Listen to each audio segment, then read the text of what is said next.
ধাত্রীচিতাং তদন্নাথ অঙ্গবা দয়ালুং শরণং ব্রজে প্রসিদ্ধং নবনীত চৌরং গোপাঙ্গনাঞ্চ দুকুল চৌরং পদাশ্রিতানাঞ্চ সমগ্র চৌরং চৌরাগ্রগণ্যং পুরুষং নমামি নমামি রাধাপতি পাদ পল্লবম পদামি রাধাপতি নাম নির্মলম ভজামি রাধাপতি তত্ত্বম প্রিয়ম করোমি রাধাপতি সেবনাম মুদা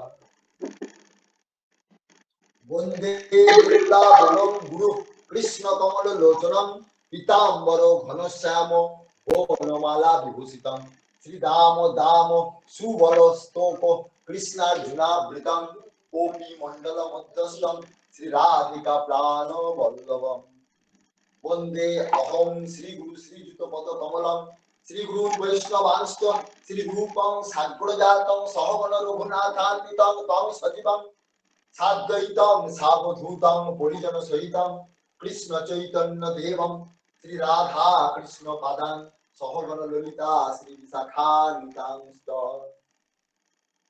বাঞ্ছা কল্পতরুভ্যশ্চ কৃপা সিন্ধুভ্য এব চ পতিতানাং পাবনেভ্যো বৈষ্ণবেভ্যো নমো নমঃ জয়তি পরাশর সুনু সত্যবতী হৃদয়ানন্দন ব্যাস যৎশাস্ত্র কমলগলিতং বাংময় অমৃতং জগৎ শিবতী যঃ সানুভাবম অখিল শ্রুতিসারমেকম আধ্যাত্ম দীপম অতিতীর্থতাম তম অন্ধং করুণয়াহ সংসারিণাং পুরাণ গুচ্ছং তং ব্যাস সুনু উপয়ামি গুরুং মুনিনাম ओम वृंदावै तुलसी देवै प्रियावै केशवस्य च कृष्ण भक्ति प्रदे देवी सत्वरे नमो भज गुरु हेमंत देव राधे श्याम जपो हरे कृष्ण हरे राम भज गुरु हेमंत देव राधे श्याम जपो हरे कृष्ण हरे राम भज गुरु हेमंत देव राधे श्याम जपो हरे कृष्ण हरे राम राधे श्याम श्याम श्याम राधे राधे राधे कृष्ण कृष्ण कृष्ण राधे राधे राधे श्याम श्याम श्याम राधे राधे राधे कृष्ण कृष्ण कृष्ण राधे राधे राधे श्याम श्याम श्याम राधे राधे राधे कृष्ण कृष्ण कृष्ण राधे राधे श्रीमद् भागवतम नौमि अमल पुराणं शुभं यस्य श्रवण अध्ययन मात्रेण गोविंदे लभते रति श्री रूप सनातन भट्ट रघुनाथ শ্রীজীব গোপাল ভট্ট দাস রঘুনাথ এই ছয় গোসাই করি চরণ বন্দন যাহা হইতে বিঘ্ননাশ অভীষ্ট পুরাণ পূর্বার কোন মস্তু রাধা কৃষ্ণার কোন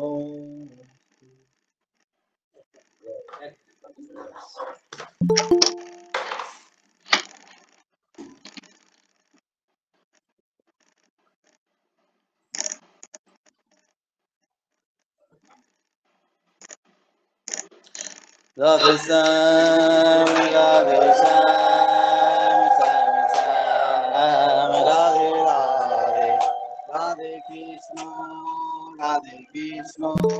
Krishna Krishna, Radhe Radhe,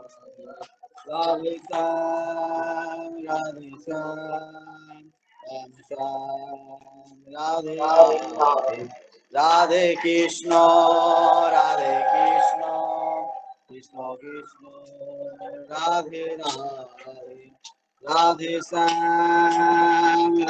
Sam, Sam Sam, Radhe Radhe, Radhe Krishna, Krishna Krishna, Radhe Radhe.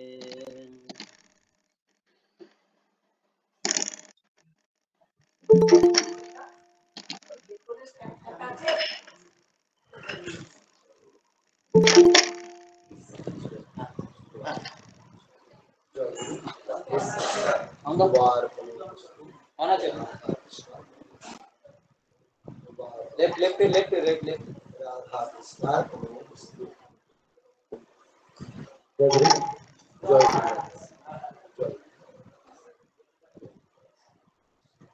जय गुरु राधे जय गुरु राधे সবাই শুনতে পাচ্ছেন? জিজ্ঞেস করুন। মামা শোনা যাচ্ছে গো? হ্যাঁ শোনা যাচ্ছে শোনা যাচ্ছে। হ্যাঁ শোনা যাচ্ছে। ঠিক আছে ঠিক আছে। আমরা তাহলে শুনতে পাচ্ছি। ভাগবতী কথায় প্রবেশ করি।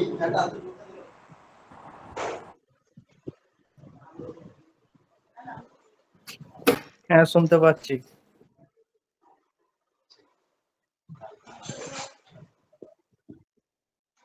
আমার পরম আরাধ্য পরম প্রেমাস্পদ আমার জীবনের জীবন আমার একমাত্র গতি, যিনি আমার ইহকালের এবং পরকালের সেই বন্ধু, যিনি আমার ইষ্ট,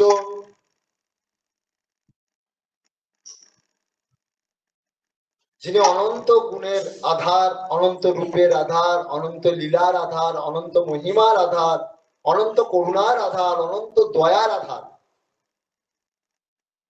সেই বৈকুণ্ঠের অধীশ্বর তথা গোলক বৃন্দাবনের অধিপতি, তিনি আমাদের অখিল ভারত ভাই ভাগবত সংঘে শ্রীধাম রায়রামচন্দ্রপুর বাসুদেব নিকেতন গুরুকুল আশ্রমে তথা হেমন্তাশ্রমে ভগবান পরমহংস ঠাকুর শ্রী শ্রী হেমন্তদেব ষটতীর্থ রূপে আবির্ভূত হয়েছেন। সেই ভগবান শ্রী শ্রী হেমন্তদেব জিউর শ্রীচরণে জানাই অনন্ত কোটি সাষ্টাঙ্গ প্রণাম। ঠাকুরের অভেদাত্মা পরমেশ্বরী ও পরমেশ্বর শ্রী শ্রী রাধা সর্বেশ্বর জিউর শ্রীচরণে জানাই অনন্ত কোটি সাষ্টাঙ্গ প্রণাম। ঠাকুরের অভেদাত্মা মা তুলসী দেবী তথা বাংময় মূর্তি শ্রীমদ ভাগবত মহাপুরাণ জিউর শ্রীচরণে জানাই অনন্ত কোটি সাষ্টাঙ্গ প্রণাম। ঠাকুরের অভেদাত্মা ভগবান ব্যাসদেব এবং তার সুযোগ্য পুত্র শ্রী সুখদেব গোস্বামী জিউর শ্রীচরণে জানাই অনন্ত কোটি সাষ্টাঙ্গ প্রণাম। ঠাকুরের অংশ সম্ভূত সকল বৈষ্ণব ভক্তবৃন্দ তথা মা বাবাদের শ্রীচরণে জানাই অনন্ত কোটি সাষ্টাঙ্গ প্রণাম।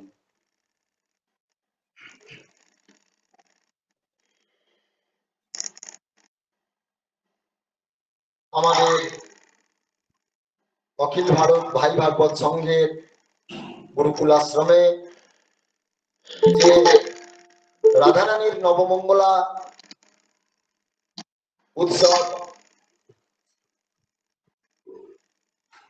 অনুষ্ঠিত হচ্ছে, তার আজকে 6 দিনে পড়েছে। আজকে মা রাধারানীর প্রিয় সখী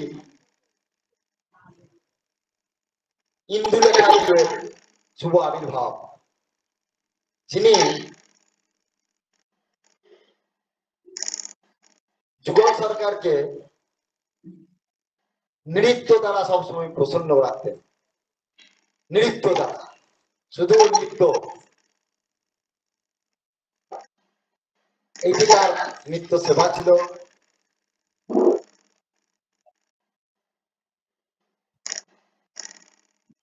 তাই সেই ইন্দুলেখা দেবীর শ্রীচরণে জানাই অনন্ত কোটি সাষ্টাঙ্গ প্রণাম। তাছাড়াও আমাদের আজ শ্রীমদ ভাগবত মহাপুরাণ জিউর আবির্ভাব উপলক্ষে আজকে সেই ভাগবত পারায়ণে আজকে আমাদের পঞ্চম দিবস, 5 দিনে পড়েছে। সেই ভাগবত মহাপুরাণ জিউর শ্রীচরণে জানাই অনন্ত কোটি সাষ্টাঙ্গ প্রণাম। আর একটি আমাদের বিশেষ দিন আজকে, আপনারা অনেকেই জানেন যে আজকের দিনটিতে আমাদের ঠাকুর এই জগতে রাষ্ট্রপতির কাছে জাতীয় শিক্ষকের পুরস্কার পেয়েছিলেন। আজকের দিনে সেই দিনটা আজকে, হ্যাঁ আজকের তারিখটা আজকে, আর যে দিনটা পড়েছিল সেটা হচ্ছে 1992 সাল। হ্যাঁ, ডক্টর শঙ্কর দয়াল শর্মা রাষ্ট্রপতি ছিলেন। উনি পুরস্কার দিচ্ছেন গুরুদেবকে, আমাদের ঠাকুরকে। তা বড় আনন্দের দিন। আমরা তো জীবনীগুলো তার শুনছি বা অধ্যয়ন করছি, সেখানে তার বাবা দুঃখ করে বলেছিলেন গরিবের ডাক কেউ শোনে না, হ্যাঁ এঁটো পাপ স্বর্গে যায় না, এসব কথাগুলো আমরা শ্রবণ করে এসেছি। তা তিনি বাবা মায়ের মুখ উজ্জ্বল করেছেন।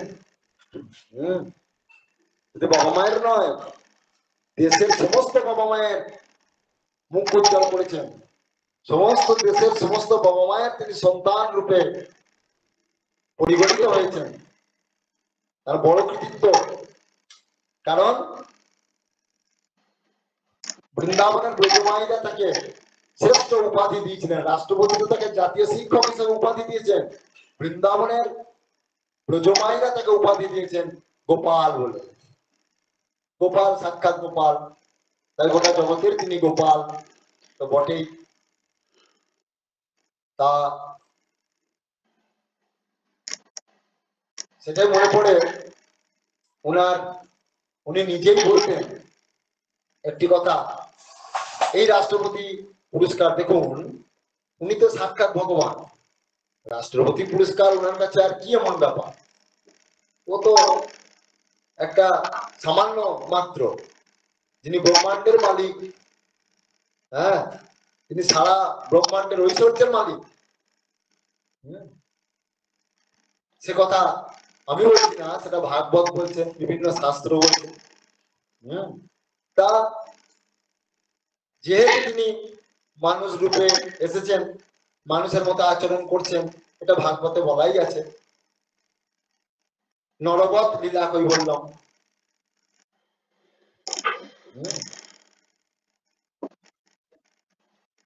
তাই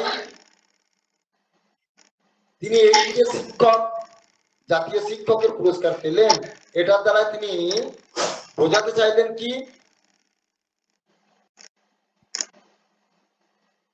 তিনি কিসের জন্য জাতীয় শিক্ষকের পুরস্কার পেয়েছেন? প্রথমে ভাবতে হবে কিসের জন্য না। তিনি 6টি বিষয়, সকলে জানেন সংস্কৃত 6টি বিষয়ের উপর তার 6টি তীর্থ উপাধিতে তিনি এই পুরস্কার পেয়েছেন। যদি এর আগেও বেদান্তে গোল্ড মেডেলিস্ট, প্রত্যেকটাতেই তিনি ফার্স্ট ক্লাস ফার্স্ট। তা মূলত বিষয় হচ্ছে সংস্কৃত শাস্ত্রের উপর, সংস্কৃত শাস্ত্রের উপর। কিন্তু এটা শুনতে যেমন আনন্দ, আবার একটা দুঃখেরও বিষয় যে যে সংস্কৃত শাস্ত্র তিনি যখন এই পুরস্কার পান, তখন আমাদের ভারতবর্ষের বিভিন্ন সংস্কৃত বিদ্যালয়গুলি, যেগুলিকে বলা হয় টোল, সংস্কৃত টোল, যে শিক্ষা দেওয়া হতো ছাত্রছাত্রীদের, তার মধ্যে তখন শ্রেষ্ঠ হালিশহর টোল ছিল। আর সেখান থেকে তিনি রাষ্ট্রপতি পুরস্কার পেয়েছেন, মানে সেখানকার মাহাত্ম্য তিনি তো আরো বাড়িয়ে দিয়েছেন। যাই হোক, কিন্তু এখন দুঃখের বিষয় যেটা, যে আজ কিন্তু আমাদের ভারতবর্ষে সেই টোল, এক প্রকার ধ্বংসের পথে। সেই টোল আর নেই এখন, বলতে দূরের কথা। আর সংস্কৃত শিক্ষারও সেরকম জোর নেই এখন। যদি আবার সরকার দয়া করে যদি আবার সংস্কৃত শিক্ষা যদি চালু করেন, তবেই মানুষের মধ্যে ভাগবতী চেতনা জাগবে। তা উনি যে জাতীয় শিক্ষক, কিসের জাতীয় শিক্ষক? দেখুন, উনি ওনার নিজের মুখে শোনা, যখন তিনি রাষ্ট্রপতি পুরস্কার পান, ওই রাষ্ট্রপতি পুরস্কার যখন পাচ্ছেন, তখন রাষ্ট্রপতি পুরস্কার পাওয়ার পর তিনি তো রাষ্ট্রপতি ভবন থেকে হ্যাঁ বেরিয়ে আসবেন, তো সেই সময় ওখানে তো এক একজনকে যারা রাষ্ট্রপতি পুরস্কার পান তাদেরকে তো কিছু বক্তৃতাও দিতে হতো। তো সেখানে ওনাকে যখন রাষ্ট্রপতি বললেন আপনি কিছু প্রবচন দিন, তখন উনি বেশ কয়েকটা শ্লোকের মধ্যে একটা, যেটা আমাদের এখনকার আলোচ্য বিষয়, যেটা আজ আমরা আলোচনা করবো, সেই উনার কথা মুখের কথাতেই তা বললেন যে আমি ওই রাষ্ট্রপতি ভবনে এবং রাষ্ট্রপতি ভবন থেকে যখন বেরিয়ে আসছি, হ্যাঁ, তখন সমস্ত অনেক ওখানকার বিভিন্ন স্বনামধন্য স্কুল কলেজের সব ছাত্রছাত্রীরা সব লাইন দিয়ে দাঁড়িয়ে আছে ওনাকে অভ্যর্থনা করবে বলে। হ্যাঁ, আর ওখানে প্রত্যেককে অনেকে জিজ্ঞাসা করছেন যে আমাদের কিছু উপদেশ দিয়ে যান। তখন ওই শ্লোকটি বলেছিলেন, এই ভাগবতের বিখ্যাত শ্লোকটি, ভাগবতে বলছেন যে কৌমারং আচরে প্রাজ্ঞ ধর্মান ভাগবত নিহ, কৌমারং আচরে প্রাজ্ঞ ধর্মান ভাগবত নিহ, দুর্লভং মনুষ্য জন্মং তদর্থম ধ্রুবম অর্থদম। বলছেন তার মানেটা হচ্ছে যে আমাদের ভারতবর্ষের আদর্শ হচ্ছে ধ্রুব প্রহ্লাদের শিক্ষায় সকলকে শিক্ষিত হতে হবে। তিনি অত্যন্ত কণ্ঠে সেখানে বলেছেন এই কথা, ধ্রুব প্রহ্লাদের শিক্ষায় শিক্ষিত হতে হবে। আমাদের ভারতবর্ষ হচ্ছে ধ্রুব প্রহ্লাদের দেশ, তাই এই বাণীটি হচ্ছে প্রহ্লাদের বাণী, ভাগবতের বিখ্যাত শ্লোক প্রহ্লাদের।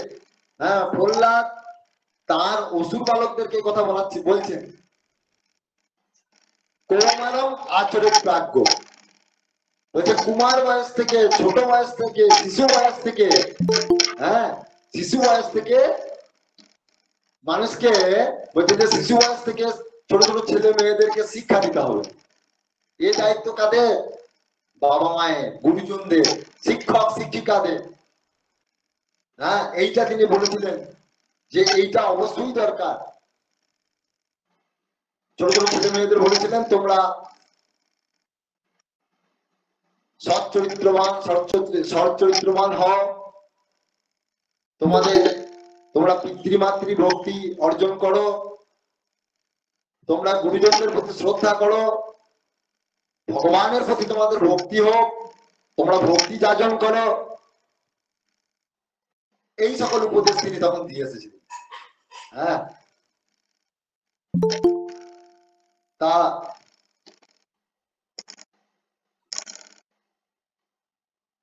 এখন সত্যি কথা বলতে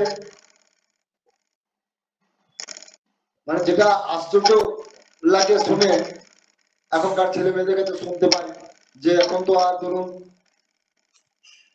এই আগে আমরাও তো পড়েছি, আমরাও আগে আমাদের সময়ে তো অনেক, যেমন এই যে আমরা অনেক অনেক জীবনী পড়েছি, মহাত্মাদের মহাপুরুষের জীবনী পড়েছি, যেমন আমাদের মহাপ্রভু রামকৃষ্ণ দেব, বিবেকানন্দ দেব, এনারা তো আছেনই, ঋষি অরবিন্দ এসব তো আছেনই। হ্যাঁ, আর সব থেকে বড় কথা যে এখন তো নাকি এই সকল গুলো আর পড়ানোই হয় না, এখন তো এক প্রকার এগুলো পড়ানোই হয় না, আমি জানি না যদিও হয় কিনা। হ্যাঁ, বলতে এখন তো সব মার্ক্সবাদ, লেনিনবাদ এই সবগুলো এসেছে, পাশ্চাত্য শিক্ষা আমাদের। ওই জন্য এখন দেখছেন না, এখন আমাদের সারা পৃথিবীতে, আমাদের দেশেতে ইংলিশ মিডিয়ামে ছেড়ে গেছে এখন। হ্যাঁ, ঠিক আছে, যুগ উপযোগী পড়াশোনা করাতে হবে, এটা ঠিক, যুগ উপযোগী শিক্ষা অর্জন করাতে হবে দিনকে দিন। আমাদের দেশের সঙ্গে আমাদের পাশ্চাত্য দেশের মিলন ঘটাতে, তাদের সঙ্গে সুসম্পর্ক রাখতে দরকার। কিন্তু তা বলে এই নয় যে আমাদের ভারতবর্ষের নীতিটাকে ভেঙে দিয়ে পাশ্চাত্য শিক্ষা গ্রহণ করবে। আমাদের ভারতবর্ষ হচ্ছে মুনি ঋষিদের দেশ, নাকি মুনি ঋষিদের দেশ আমাদের। সেই শিক্ষা এখন কোথায় গেল? দেখুন, এগুলো আমরা দেখতে পাচ্ছি চোখে, এখন জানি না আর আমাদের বৃদ্ধ অবস্থায় আরো কত অবনতি দেখবো। এখন তো দেখুন পাশ্চাত্য ভাবধারা আমাদেরকে এমন ভাবে গ্রাস করেছে যে এখন সভ্য কাকে বলে আমরা সেটা ভুলতে বসেছি। সভ্য কাকে বলে, কারণ এগুলো বলার উদ্দেশ্য হচ্ছে কেন বলুন তো, যে এই সকলগুলো আমাদের এখনকার বিশেষ করে মা বাবাদের, তারাই তো সব থেকে বড় শিক্ষক শিক্ষিকা। মা বাবারা আমাদের জীবনের প্রথম শিক্ষক শিক্ষিকা হচ্ছে মা বাবারা। তারপরে আমাদের পাঠশালার বা স্কুলের বা বিদ্যালয়ের বা বিশ্ববিদ্যালয়ের বা মহাবিদ্যালয়ের যে শিক্ষক শিক্ষিকারা রয়েছেন তাদের উপর সেই ভার বর্তায়। তো সেই শিক্ষাকে শিক্ষিত করাচ্ছেন তারা। সেটা সেই শিক্ষা এখন দেওয়া হচ্ছে না। দেখুন এগুলো দুদিনের কথা। আপনারা দেখেছেন যে এখন মানুষ পোশাক পরিচ্ছদ এখন পাল্টি দিয়েছে, সব বিদেশি ভাবধারা গ্রহণ করছে, সব নগ্ন পোশাক পরছে, বলছে এগুলোই সৌন্দর্য। নে বাবা, কোথায় সেই সৌন্দর্য? মায়ের দেয়া মোটা কাপড় মাথায় তুলে নে রে ভাই, সেসব গান এখন তো এসব গান আর শুনতে পাই না। আগে আমরা এসব, তখন আমাদের স্কুল হতো না, তখন এসব স্কুল আমাদের হতো নাকি, কিন্তু এখন আর সেও নাই। মানে কি যুগ এলো একবার চিন্তা করুন তো একবার। কি যুগ এলো একবার দেখুন। আজকে এই তো আমরা শুনছি এই যে স্বাধীনতা দিবসের সময়, এই আগের বাড়ি হয়তো হবে, দেখছি স্বাধীনতা দিবসে দিনে যারা কষ্ট করে স্বাধীনতা সংগ্রামীরা, যারা এত কষ্ট করে দেশকে স্বাধীন করে গেল, তারা তো প্রাণ দিয়ে দিল। তা সেই দিনগুলোতে এখনকার সমাজের ব্যক্তিরা কি করছে, ওই একটা ঢুকে দিচ্ছে, তারপরে দিচ্ছে ডিজে বাজিয়ে মদ মাংস এইসব খাওয়া হচ্ছে। চিন্তা করুন তো, নাকি এটা বাস্তব? দেখুন নাকি বাস্তব। বলছে এটা ট্র্যাডিশন, বলছে যে তার আবার এরকম যদি কেউ প্রোটেস্ট করে তখন বলছে এরা কোন যুগে পড়ে আছে, এরা আদিম যুগের লোক। বলছে এরা আদিম যুগের। আরে বাবা, আদিম যুগ তো এই ভারতবর্ষটা, এই ভারতবর্ষ হচ্ছে সব থেকে পুরাতন। বলছে সব দেশ চলে যাবে, একমাত্র এই ভারতবর্ষই থাকবে। সব দেশ ধ্বংস হয়ে যাবে, কালের গতিতে চলে যাবে। দেখবেন এখন অনেক মহাত্মাই বলছে সেই শাস্ত্রের কথা, আপনারা শুনে থাকবেন। কিন্তু একমাত্র ভারতবর্ষই থাকবে, এই ভারতবর্ষ থাকবে একমাত্র। সেই জন্য সেই ঠাকুর রবীন্দ্রনাথ সেই গানও করেছেন, ভারত আবার জগৎ সভায় শ্রেষ্ঠ আসন লবে, নাকি এসব বলেছেন। তা ভারতবর্ষই থাকবে। তাই ভারতবর্ষ আজকে শিক্ষক দিবসটা দেখো কিরকম একটা দল জাতিকে সমর্থন করার জন্য ছুটি দিয়ে দিল আমাদের রাজ্যে। আচ্ছা, আজকে শিক্ষক ছুটিটা কখনো উচিত হয়নি। আচ্ছা, কিন্তু আমাদের একজন আমাদের মানে সে বললো আমরা ছুটি দিইনি, আমরা শিক্ষক দিবস পালন করছি। দেশের অবনতি কোন জায়গায় গেছে, সর্বজন শ্রমিকদের শিক্ষক দিবস পালন হয়, সেটাকে ছুটি দিয়ে দিল, সেদিনকে ছুটি দিয়ে দিল, যখন পালন হয়। চিন্তা করতে পারছেন কি অবনতি? এটা বলা উচিত, এটা ভীষণ রকম অন্যায় করলো। সেই তো তাহলে মানুষ কতখানি শিক্ষকদেরকে প্রাধান্য দেওয়া হচ্ছে না নাকি? এটা বলা উচিত। সে তো মোটেই বলা তো উচিত। আগে তো শিক্ষক দিবস পালন করা হতো, তাদেরকে সম্মান দেওয়া হতো, ছুটি কোনদিন দেওয়া হতো না। দেখো নতুন নতুন জিনিস শুনছি, তাই না? আমরাই দিয়েছি আমাদের শিক্ষকদের, আমরাই দিয়েছি।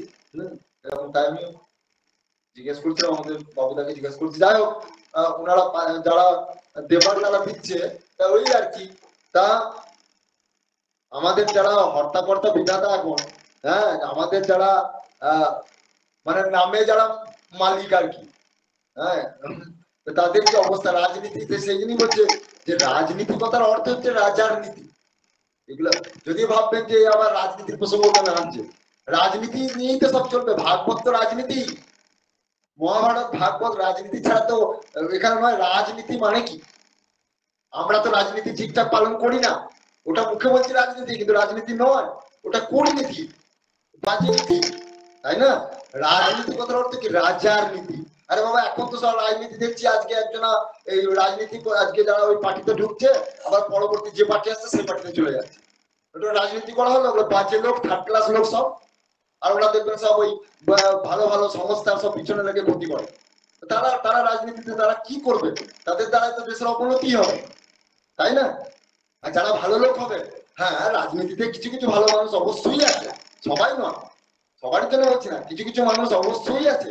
তারা দেখুন না, তারা ঠিক কাজ করছে, তারা সমানে কাজ করছে, সেটা খুব কম, সেটা খুব কম, কম সংখ্যক। হ্যাঁ, রাজনীতি মানে রাজার নীতি। তার রাজনীতি কারা করেছেন? প্রহ্লাদ, যার কথা আজকে আলোচনা করবো, কেমন রাজার নীতি। দেখবেন রাজনীতি ছাড়া আমাদের এই দেশ নেই। প্রহ্লাদ, রাজা অম্বরীশ, রাজা শিবি, হ্যাঁ, এনারা সব মহান মহান রাজা। এনাদের নীতি শুনলে আমাদের একদম সুপ্রসন্ন হয়ে যাবো আমরা, কিন্তু তাদের কথাই আমাদের আলোচনা করা দরকার। সেই সব আমাদের এই সকল আমাদের রাজনীতি বড় বড় তথাকথিত রাজনীতির লোকরা এসব করছে না এখন। হ্যাঁ, তারা এখন কি হচ্ছে? ওই শোষণ শোষণ করছে। হ্যাঁ, যাই হোক, তা আমাদের গুরুদেব এই দুঃখ করেছেন। আপনারা তো শুনেছেন, কথাগুলো তো শুনেছেন, আপনারা তো প্রবচনে শুনেছেন যে আমাদের প্রত্যেক মা বাবাকে, আমাদের প্রত্যেক মা বাবাকে সজাগ হতে হবে যে আমাদের সন্তান সন্ততিদের, হ্যাঁ, যেন আমরা আসল শিক্ষায় শিক্ষিত করতে পারি। ওই যে গুরুদেব বললেন যেটা, যে তিনি রাষ্ট্রপতি ভবনে কথা বলেছিলেন, সেই প্রহ্লাদের বাণী, যে আমাদের দেশ হচ্ছে বেদের দেশ, এই দেশে একমাত্র বেদ পড়ানো হয়। কারা কারা পড়িয়েছেন? সমস্ত মহাপুরুষ। বর্তমান গ্রন্থ আমাদের তো এই আমাদের সমাজে, হ্যাঁ, যদি ভক্তমান গ্রন্থ যদি প্রধান গ্রন্থ হিসাবে গণ্য দেওয়া হয় না, তা আমাদের ভারতবর্ষের প্রত্যেকটা মানুষ একবারে দেবতা পরিণত হয়ে যাবে, প্রত্যেকটা মানুষ দেবতায় পরিণত হয়ে যাবে। কিন্তু সেসব কথা কে শুনবে? এখানে দেখবেন একটা আমাদের গুরুদেবের প্রশ্ন উত্তরীতে লেখা আছে, গুরুদেবকে প্রশ্ন করা হয়েছে, কোন ভক্ত প্রশ্ন করছে, আচ্ছা গুরুদেব, আমাদের ভারতবর্ষ কিভাবে উন্নতি লাভ করবে? সেটা গুরুদেব লিখছেন যে আমি দাবি করি, আপনারা পড়লে হয়তো পড়েছেন, অনেকেই পড়েছেন, আবার পড়লেও বুঝতে পারবেন। বলতে আমি দাবি করি, আমার ভাবধারা যারা গ্রহণ, আমার ভাবধারা যদি ভারতবর্ষ গ্রহণ করে, তাহলে অবশ্যই ভারতবর্ষের প্রত্যেকটা মানুষ সুখে শান্তিতে বাস করবে। এ আমি হলফ করে বলতে পারি, কারণ আমার সঙ্গ, আমার ভাবধারা মিথ্যা দোষে দুষ্ট নয়। সেটা আমার যারা সঙ্গ করেছে, বড় বড় রথী মহারথী, তারা জানে।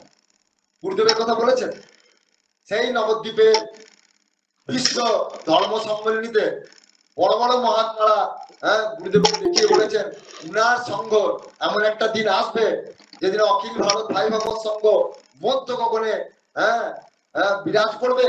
সেদিনে সারা বিশ্বকে, বিশ্বের আলোড়ন সৃষ্টি করবে, ধর্মের জোয়ার বহাবে। এই সঙ্গ সেই দাবি রাখে। গুরুদেব সে কথা লিখেছেন যে আপ্ত পুরুষের বাণী কোনোদিন মিথ্যা হয় না, মিথ্যা দোষে দুষ্ট নয়। তাই আমার এটাও তিনি বলেছেন যে এমন একটা দিন আসবে যে আমার আদর্শ ভারতবর্ষকে গ্রহণ করতেই হবে। কারণ আমাদের ভাবধারা কি? ভাগবত, ভাগবতকে গ্রহণ করতেই হবে। যে কোনো মানুষকে ভাগবত গ্রহণ করতেই হবে। এমন একটা দিন আসবে, ভাগবত ছাড়া কোনো মানুষের মুক্তি নাই। তাই আজ আমাদের শিক্ষক দিবসের এই আলোচনায় আমাদের সার্থক হবে। হ্যাঁ, যে শিক্ষায় শিক্ষিত হয়েছিলেন আমাদের সর্বপল্লী ডাক্তার রাধাকৃষ্ণনজি, তিনি ছিলেন এই শিক্ষায় শিক্ষিত। তিনিও, হ্যাঁ, তার বহু ছাত্রছাত্রীকে, দেশবাসীকে এই সকল এই ভগবত, হ্যাঁ, পথে, হ্যাঁ, অনেককে নিয়ে এসেছেন। তারপরে আমরা শুনতে পাচ্ছি আমাদের ঠাকুর, তিনি তো একবারে সারা বিশ্বব্যাপী আলোড়ন সৃষ্টি করেছেন, আর তার কাজও শুরু হয়ে গেছে। তা তিনি তো লিখেছেন আমাদের ভাবধারার কথা কি, অখিল ভারত ভাই ভাগবত সংঘ নামটা দিয়েছেন। ভাই আর ভাগবত দুটিকে তিনি একসঙ্গে সেই ভাবধারা যুক্ত করেছেন।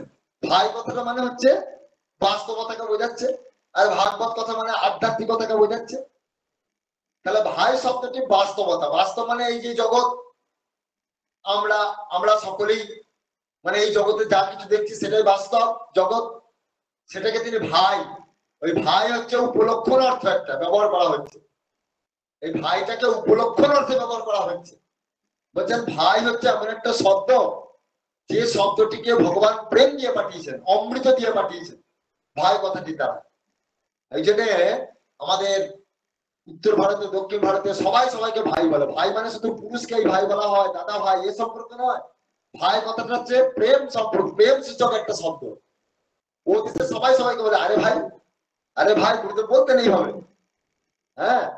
মেয়েদেরকেও বলতেন, মায়েদেরকেও বলতেন আরে ভাই, আর ছেলেদেরকে তো বলতেন আরে ভাই। ভাই কথাটা হচ্ছে প্রেম সূচক একটা শব্দ। এই বাস্তব জগৎটা প্রেম বলে, বাস্তব জগতে যদি প্রেম না থাকে তাহলে গোটা জগৎটা শূন্য হয়ে যাবে, এটাই বাস্তব। মানে বাস্তব জগতে ভালোবাসা প্রেম আছে বলেই এই সংসারটা টিকে আছে। সেইটা কোন ভালোবাসা?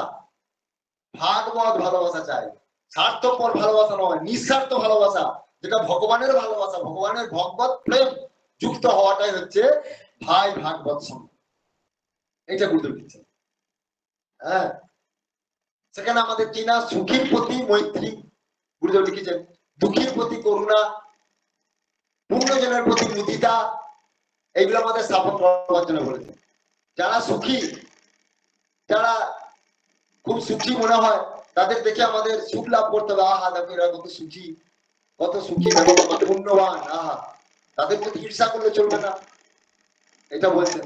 আবার দুঃখীর প্রতি করুণা, আহা এনারা কত দুঃখী, কত দুঃখী, দেখো কত দুঃখ জীবনযাপন করছে, আহা কত দুঃখ, কত দুঃখ, এরকম ভাবা চলবে।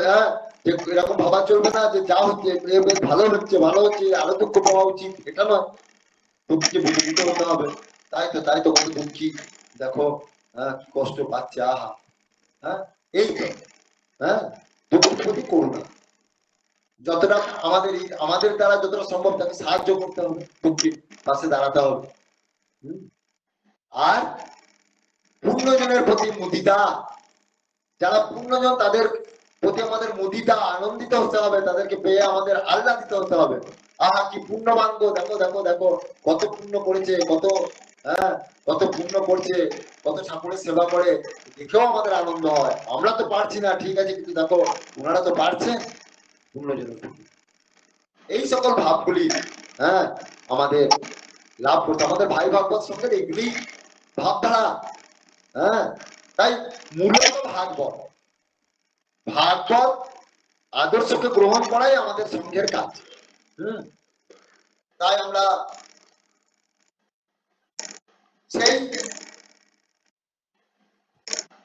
যে পাঠশালাতে রয়েছি, যে পাঠশালায় রয়েছি আমরা, আমাদের অখিল ভারত ভাই ভাগবত সঙ্গে আমরা অনেকগুলো ডিপার্টমেন্ট আছে। আমাদের অখিল ভারত ভাই ভাগবত সঙ্গে তো অনেকগুলো ডিপার্টমেন্ট আছে। মহাবিদ্যালয় তো অনেক ডিপার্টমেন্ট, আর্টস কমার্স সায়েন্স, তাদের আবার এক একটা স্পেশাল করে আছে প্রত্যেকটা বিষয়ে। আমাদেরও অখিল ভারত ভাগবত সঙ্গে অনেক ডিপার্টমেন্ট আছে। তা আজকে আমরা এই বিশ্ববিদ্যালয়ের একটা পাঠে যাব, সেটা হচ্ছে প্রহ্লাদের পাঠশালা। সেখানকার শিক্ষক আমাদের হেডমাস্টার মশাই হচ্ছেন পরমহংস ঠাকুর শ্রী শ্রী হেমন্তদেব, আর তিনি হচ্ছেন হেড, এই মহাবিদ্যালয়ের হেড। আর তার আন্ডারে যে স্কুলে আমরা যাচ্ছি সেটা হচ্ছে প্রহ্লাদের পাঠশালা। আমরা এখন আমাদের মাস্টার মশাই হচ্ছেন প্রহ্লাদজি, ভক্তরাজ প্রহ্লাদজি, আর আমরা সবাই তার ছাত্র। তবে আমাদের মধ্যে বিশেষ করে সবাইকে তো আমার বলার ইয়ে নয়, কিন্তু আমি হচ্ছে অসুরের দলের, প্রহ্লাদ যেসব ছাত্রগুলিকে পড়াচ্ছেন তাদের মধ্যে অসুর বালকদেরকে এই উপদেশ দান করছেন, ভাগবতে লেখা আছে। অসুর স্বভাব, অসুর স্বভাব তো বটে, আমি আমার কথাই বলছি, অসুর স্বভাব। কারণ সর্বদাই অন্তরে আসরিক ভাব, আসরিক প্রবৃত্তি, মনে সবসময় কাম, ক্রোধ, লোভ, মোহ, মৎসর্য, ছটা ঋতু একবারে খেয়ে ফেলছে। ভগবানকে তো ভজনা করতে দিচ্ছেই না, হ্যাঁ, ভগবান থেকে দূরে সরিয়ে দিচ্ছে মনকে। তাই এই মুহূর্তে আমার মতো ব্যক্তির এই প্রহ্লাদের পাঠশালায় আসতেই হবে। তাই আজকে সেই প্রহ্লাদ মহাশয়ের কাছে আমরা সেই প্রহ্লাদ জীবের শ্রীচরণে জানাই অনন্ত কোটি সাষ্টাঙ্গ প্রণাম।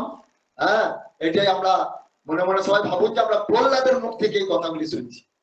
সেই কথা কে বলেছে? ভাগবতে সেই সুখদেব গোস্বামীজিও পরীক্ষিত মহারাজকে, হ্যাঁ, এই কথা শোনাচ্ছেন, বলে হে পরীক্ষিত মহারাজ।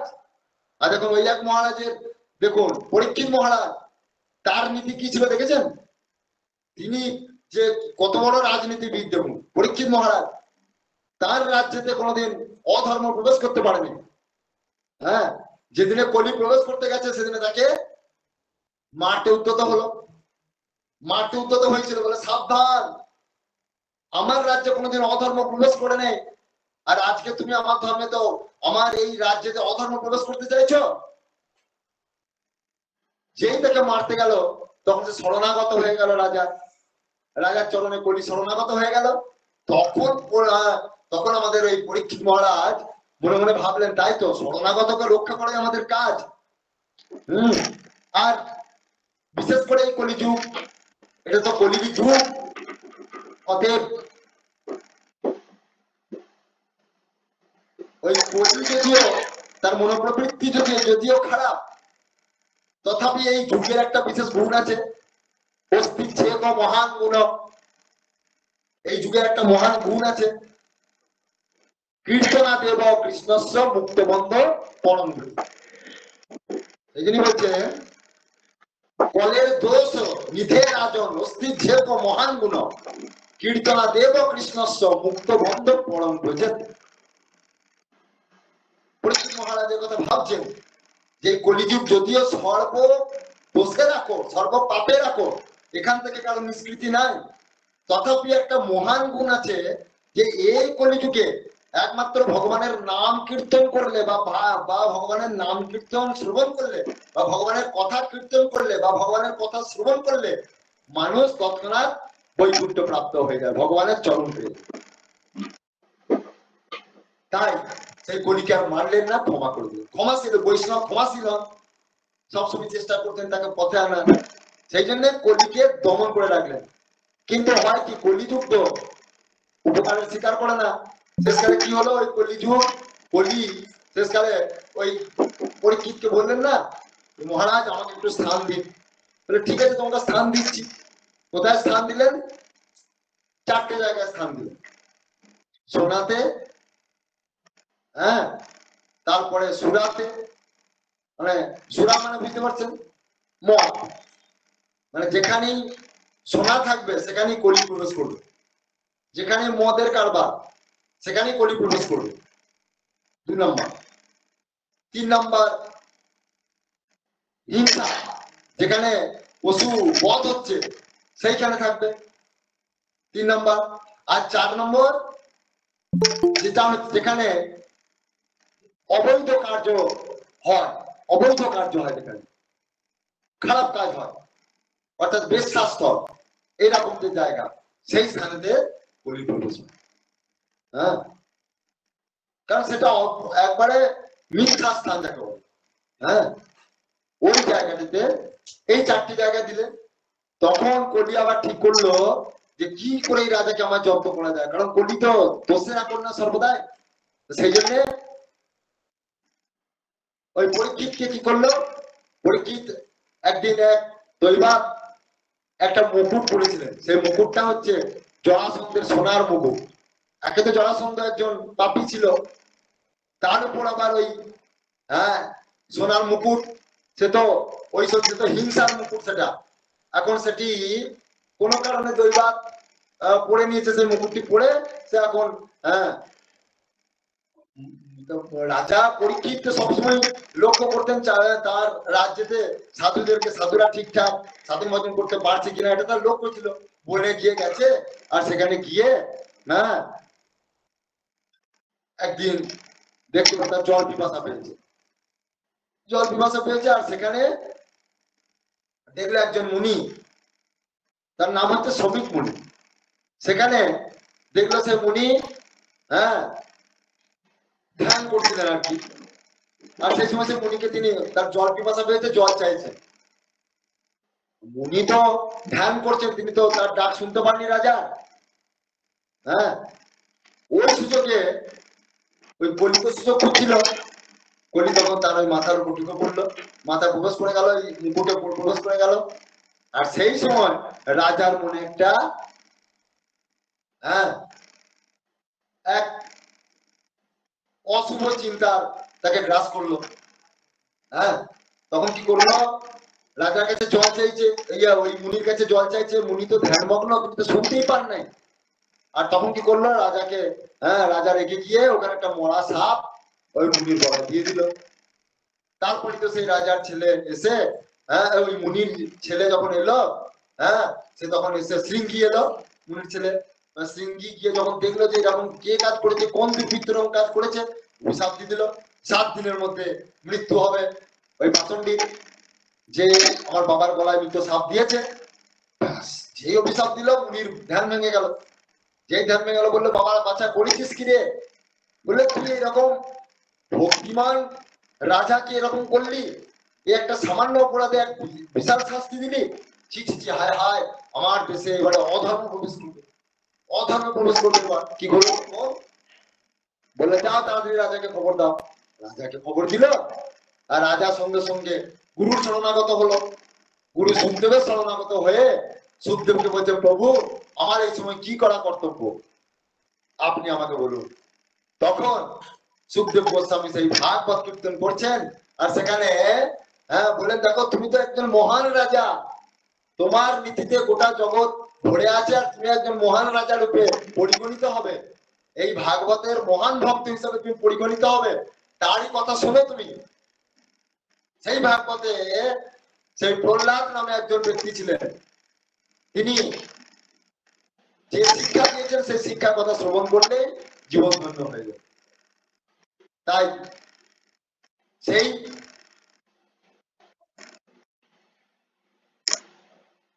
প্রহ্লাদ কি শিক্ষা দিচ্ছেন, হে অসুর বালক, তোমরা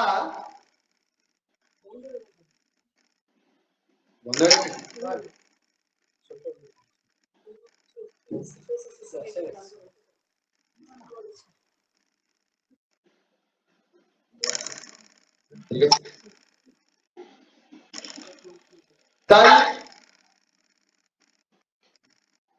প্রহ্লাদ বলে, দেখো যারা বৈষ্ণব হয়, যারা অরিজিনাল সৎসঙ্গ করে, তাদেরকে অশুভ শক্তি কিন্তু প্রবেশ করতে, তাদেরকে অশুভ শক্তি গ্রাস করতে পারে না। এই প্রহ্লাদ তার একটা বড় প্রমাণ। প্রহ্লাদ তার বাবা একজন অহংকারী ব্যক্তি, অসুর রাজ। তার বাবা তো সেখানে সেই রাজ্যে নিজেকে ভগবান বলে মনে করতো, আর সে ছিল ভগবান কৃষ্ণ নারায়ণের শত্রু ছিল। সেই জন্য সে ভেবেছিল যে আমি এই গোটা বিশ্বের একমাত্র রাজা থাকবো, একমাত্র ভগবান থাকবো। তাই এই রাজ্যে কেউ ভগবানের নাম কীর্তন পূজা পাঠ আদি কেউ কিছু করতে পারবে না, এসব শুভ কাজ করতে পারবে না। প্রত্যেককে আমার সুনাম করতে হবে, আমারই কীর্তন করতে হবে, আমারই জয়গান গাইতে হবে। এর বিপরীতে আচরণ করবে তাকে মেরে দেওয়া হবে। তারপরে কি করলো, তার সৈন্য সামন্তদের বললো, এই যতগুলো সাধু সন্ত আছে সব কটাকে মেরে ফেলো। যারাই ভগবানকে ভজনা করবে তাদেরকে মেরে ফেলো। এইভাবে অত্যাচার শুরু হয়ে গেল সেই হিরণ্যকশিপু। আর এমতো সময়ে তারই ঘরে যে পরম বৈষ্ণবের আবির্ভাব, সেটা তিনি আর বুঝতে পারছেন না। প্রহ্লাদ সাধু সঙ্গ পেয়েছে, কার সঙ্গ পেয়েছে?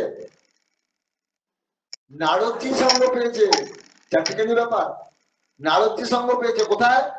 প্রহ্লাদ যখন মাতৃগর্ভে ছিলেন, মাতৃগর্ভে থাকাকালীন এই ভাগবত কথা শ্রবণ করেছেন, নারদের মুখ থেকে কে শ্রবণ করেছেন? তার মা। প্রহ্লাদের মা কয়াদু শ্রবণ করেছে, তখন তিনি অন্তঃসত্ত্বা, গর্ভের মধ্যে মায়ের মাতৃগর্ভে রয়েছেন প্রহ্লাদ। হ্যাঁ, এই সকল কথা শুনতে শুনতে ভগবানের তার প্রেম উৎপন্ন হয়ে গেছে ভূমিষ্ঠ হওয়ার পূর্বেই। সেই জন্যই শাস্ত্রে দেখবেন আমাদের গুরুদেবও সেই কথা লিখেছেন, বইতে লিখেছেন যে গর্ভবতী মায়েদের সন্তান যখন গর্ভে থাকে তখন তাদের কি শিক্ষা দেওয়া উচিত। তাদেরকে এই ভাগবত কথা, হ্যাঁ, কীর্তন করতে হয়, ওই সময় বেশি করে নাম করতে হয়, ওই সময় গুরু গোবিন্দকে স্মরণ করতে হয় বেশি করে, তাহলে ওই সন্তান সুসন্তানে পরিণত হয়ে যায়। এ কথা বলা আছে, সাধু সন্তান হয়ে যায়। এই প্রহ্লাদ তার প্রমাণ। তা সেই প্রহ্লাদ, তার যখন বয়স 7 বছর, তখন তার বাবা বলল যে বেটা, তোমাকে নিয়ে আমার প্রচুর স্বপ্ন আছে। বললে আমার সিংহাসনটা তো আমার পরে তোমাকে বসতে হবে, অতএব আমার মুখ উজ্জ্বল করো, আমার ভাবধারাটা যেন বজায় রাখো। তাই তুমি আমার ভাবধারা বজায় রাখতে, হ্যাঁ, তোমাকে আমি গুরু গৃহে পাঠাচ্ছি, তুমি সেখানে যথার্থ শিক্ষা শিখে এসো। প্রহ্লাদ বাবাকে প্রণাম করে চলে গেল। সেখানে তার গুরুর নাম কি? তার গুরু ষণ্ড মার্গ ছিল। হ্যাঁ, ষণ্ড অমার্গ, দুইজন শিক্ষা গুরু ছিল সেখানে। যাই হোক, সেই ষণ্ড অমার্গর কাছে প্রহ্লাদ শিখছে। সমস্ত কিছু শিক্ষা তারা শেখাচ্ছে। তারা তো অসুরের গুরু। ষণ্ড অমার্গ ছিল শুক্রাচার্যের শিষ্য। তাহলে শুক্রাচার্যের কথা আমরা গতকালই আমরা শুনেছি, কি শিক্ষা দিচ্ছে শিষ্যকে? ভগবান থেকে সবসময় দূরে সরিয়ে দিচ্ছে। হ্যাঁ, বিষয়ের প্রতি ধাবিত করছে। তাই ষণ্ডমার্গ তাই প্রহ্লাদকে ওই বিষয়ের কথা শোনাচ্ছে সবসময়, কিভাবে বিষয় ভোগ করতে হয়, কিভাবে ঘরের মধ্যে থেকে রাজ্য সমস্ত ভোগ করতে হয়, প্রজাদেরকে কিভাবে শাসন করতে হয়, এই সকল শুধু কথা শেখাচ্ছে। আর প্রহ্লাদ একবারে, হ্যাঁ, ওই সকল কথা শুনে একবারে দুঃখে জর্জরিত হয়ে পড়ছে। হ্যাঁ, বলে আমি এসব শিক্ষা শিখবো না, আমি শুধু কৃষ্ণকে জানি, আমি শুধু কৃষ্ণ নাম করবো, কৃষ্ণ স্মরণ করবো, কৃষ্ণ গুণগান করবো। এখন তার গুরুরা বোঝাচ্ছেন যে দেখো বেটা, তুমি যদি ওই কৃষ্ণ নাম করো তাহলে তোমার বাবা কিন্তু তোমাকে ছাড়বে না, আর তার সঙ্গে আমাদেরকেও মেরে ফেলবে। তোমাকে তো মেরে ফেলবেই, আবার আমাদেরকেও মেরে ফেলবে। তাই বলছি। যাই হোক, সেই প্রহ্লাদ ওই যখন ওই তার শিক্ষাগুরুর কাছে এই সকল বিষয় শিক্ষা শিখছে, ওই সেই ফাঁকে ফাঁকে, হ্যাঁ, আরো তো সব ওই অসুর বালকরা সব রয়েছে, ওই তাদেরকে নিয়ে ফাঁকে ফাঁকে ওই শিক্ষাগুরুদের আড়ালে, হ্যাঁ, ওই সকল অসুর বালকদের বন্ধুদের নিয়ে ওই সৎসঙ্গ করতেন। ওই তখন ওই যে শিক্ষায় শিক্ষিত করেছিলেন সেই বালকদের, সেটাই আমরা এখন শ্রবণ করব। সেটা হচ্ছে নববিধা ভক্তি। আমাদের ভক্তির 9টি দিক আছে, 9টি ভাগ। নববিধা ভক্তি, ভাগবতে সেই নববিধা ভক্তির কথা বলা হয়েছে। সেই শিক্ষা প্রহ্লাদ তার, হ্যাঁ, অসুর বালকদেরকে দিচ্ছেন। সেই অসুর বালক বলছে দেখো, আমাদের এখন সব বয়স খুব কম। তা তিনি তখন বলছেন যে গাছের গোড়া, গাছ যে কোনো বৃক্ষ হওয়ার আগে যে চারা বৃক্ষ, যখন চারা গাছ হয়, বলে সেই গাছ তো খুব নরম থাকে, সেই নরম অবস্থায় গাছকে বেড়া দিতে হয়, না হলে গরু ছাগলে সব খেয়ে ফেলবে। হ্যাঁ, পরে গাছ যখন বড় হয়ে যাবে তখন আর কোনো বেড়ার প্রয়োজন হয় না। তাই আমরা হচ্ছি এখন নরম বৃক্ষ স্বরূপ, আমরা এখন চারা গাছের মতো আমাদের অবস্থা। আমাদের কাজ কি জানো? আমাদের কাজ, আমরা এই পৃথিবীতে এসেছি ভগবানকে ভজনা করতে, এই সকল বৈরাগ্য শিক্ষা দিচ্ছে। বলে জানো হে অসুর বালকগণ আমার, হে বন্ধুগণ আমার, তোমরা কি জানো যে আমরা এখানে চিরকাল থাকতে আসিনি? আমাদের কার কবে মৃত্যু হবে সে তো আমরা বলতে পারি না। তাই সময় থাকতে তাই তো বলি গুরুর হাতটি ধরো চলি, গুরু মায়ার লোকে দেবে কোনো মায়ার রবে। তাই হে বালকগণ, আমাদের বুদ্ধিমত্তার সহিত এই সময় আমরা ভগবানের নাম কীর্তন করি, ভগবানের কথা কীর্তন করি, ভগবানের কথা আলোচনা করি। তাহলে কি হবে? তার ফলে আমরা সুখ শান্তি লাভ করতে পারবো। আর যদি তা না করি তাহলে আমাদের এই যে গুরু মহাশয় যে আমাদেরকে যে শিক্ষা দিচ্ছেন, আমাদেরকে কিসের শিক্ষা দিচ্ছেন? নরকে যাওয়ার জন্য শিক্ষা দিচ্ছেন। ওইসব শিক্ষা নরক যাওয়ার জন্য। আর নরকের গিয়ে কি শাস্তি হয় সেসব বর্ণনা করা আছে, কঠোর শাস্তি হতে হবে। তাই তোমরা কি চাও? তোমরা কি নরক যন্ত্রণা ভোগ করতে চাও, না ভগবানের লোকে সেই নিত্য বৈকুণ্ঠে গিয়ে সেখানে দিব্য আনন্দতে থাকতে চাও, সেখানে কোনো দুঃখ নাই? তোমরা কি চাও?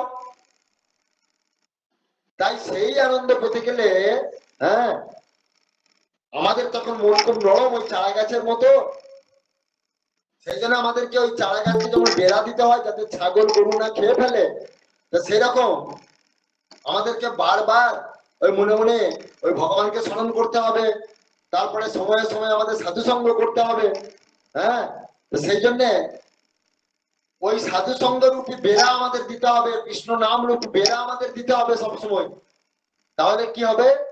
ওই বিষয়ী কথা, ওই নরক যাবের কথা আমাদেরকে আর বারবার শুনলেও আমাদের হৃদয়ে প্রবেশ করবে না। আমরা না আমাদেরকে শিক্ষা করি যখন এসব শেখাবে তখন এক কান দিয়ে ঢোকাবো, এক কান দিয়ে বার করবো, ঠিক আছে? কখনোই আমরা ওই সকল কথা শুনবো না, আমরা এই কথা শুনবো, ঠিক আছে? তখন সেই পরীক্ষিত মহারাজ তাদেরকে সেই কথা বলছেন। প্রথমেই সে নববিধার ভক্তি প্রথমেই হচ্ছে শ্রবণ। বলে ভগবানকে পাবার, জানো তো তোমরা ভগবানকে পেতে গেলে 9টা ভক্তি যাজন করতে হয়। প্রহ্লাদ মহাশয় বলছেন 9টা ভক্তি যাজন করতে হয়। তার প্রথম ধাপ হচ্ছে শ্রবণ। প্রথমে ভগবানের কথা বা ভগবানের নাম শ্রবণ করতে হয়, তারপরে কীর্তন করতে হয়। শ্রবণ করতে হয় এবং তারপরে কীর্তন করতে হয়। তাই ভগবানের কথা শ্রবণ করলে কি ফল হয় ভাগবতে সে কথাই তিনি বলছেন। শ্রীনত শ্রদ্ধা নিত্যম গৃহত বিচেষ্টিতম নাতি দীর্ঘকালীন ভগবান বিশতে হৃদি। বললে শুনতে হবে কি করে সেটা বলছেন।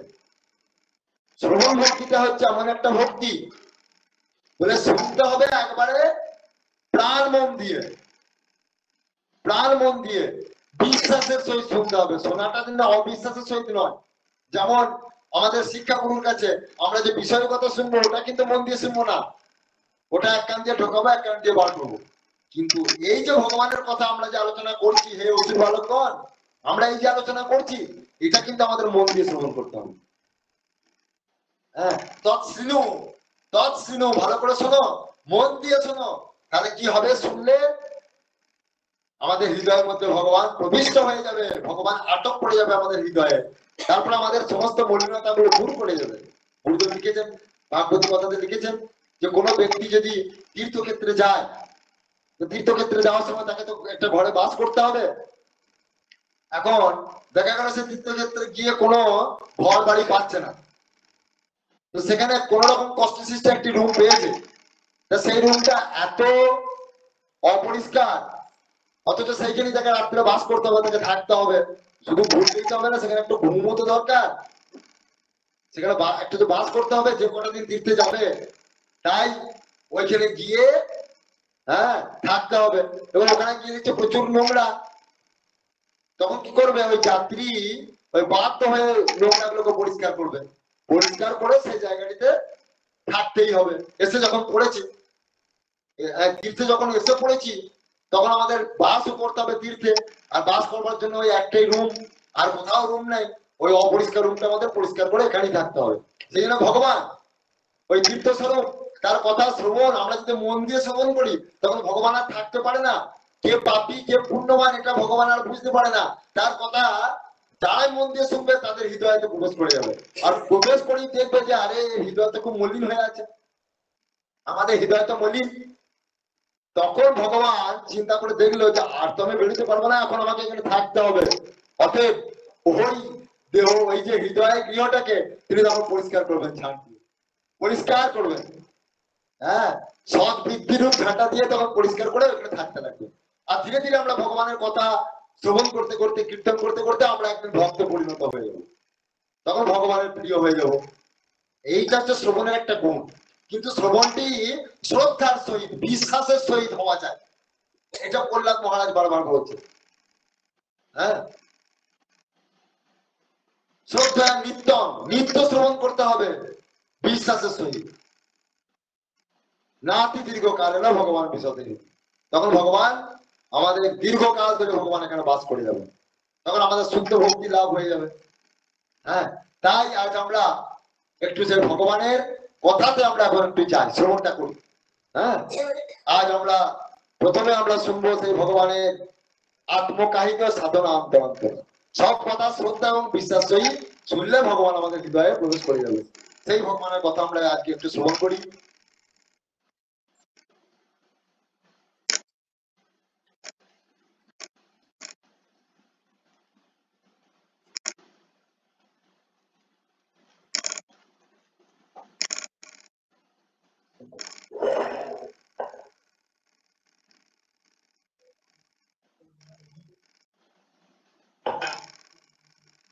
আমরা কাল যে পর্যন্ত পড়েছিলাম, এই পর্যন্ত আমরা পড়েছিলাম যে আমার জীবনের, আমাদের ঠাকুর বলছেন আমার জীবনের যেটা আসল সময় সেটা 11 হইতে 22-23 বৎসর পর্যন্ত ত্যাগী, বিষয় বিরাগী সাধু মহাত্মা ও তপস্বীদের সহিত কাটিয়াছে। কখনো সাধুদের ধূমির নিচে, বৃক্ষতলায়, কখনো রাজপ্রাসাদে, তবে আমি কোনোদিন ঘাট পালঙ্কে শয়ন করি নাই।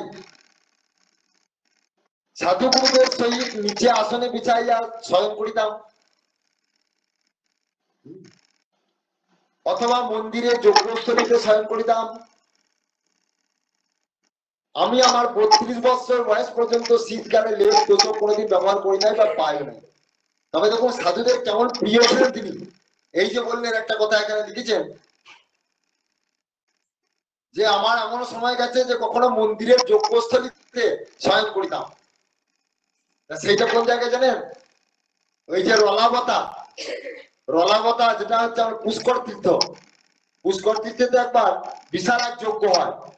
সেখানে আমাদের পূর্বের যিনি শ্রীজি মহারাজ ছিলেন, আমাদের গুরুদেবের যিনি বন্ধু শ্রীজি মহারাজ, সেই শ্রীজি মহারাজের যিনি গুরুদেব তার নাম হচ্ছে বালকৃষ্ণ আচার্যজি।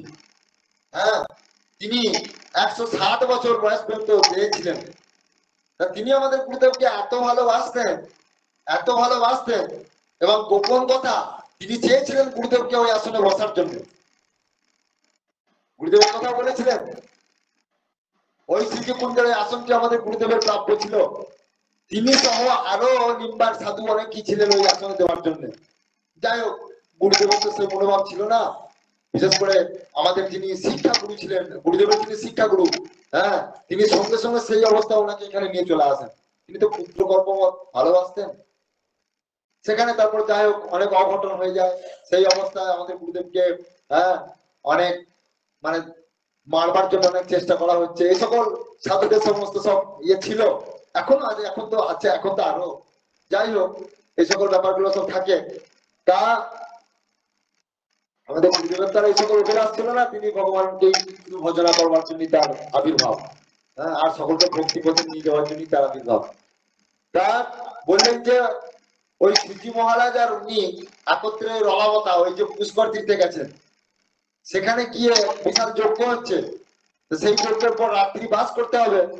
হ্যাঁ, সেখানে প্রচুর ভক্তরা সব গেছে। আর এই দুইজন ব্রহ্মচারী রয়েছে, আমাদের গুরুদেব আর শ্রীজি মহারাজ। তখন তো শ্রীজি মহারাজ আর শ্রীজি মহারাজ হননি, তখন শ্রীজি মহারাজ ওই ওনার আমাদের পরম গুরু স্বরূপ তিনি কি বালকৃষ্ণ আচার্যজি, তিনি তখন শ্রীজি মহারাজ। হ্যাঁ, তখন এনাদের তো বয়স খুব কম, ওই রাত্রেবেলা এনাদের থাকার জায়গা নেই, সবাই তো সব নিজের নিজের রুম, তারপর প্রচুর তাবু কাটিয়েছে, ওখানে সব তাবুতে ঢুকে পড়েছে।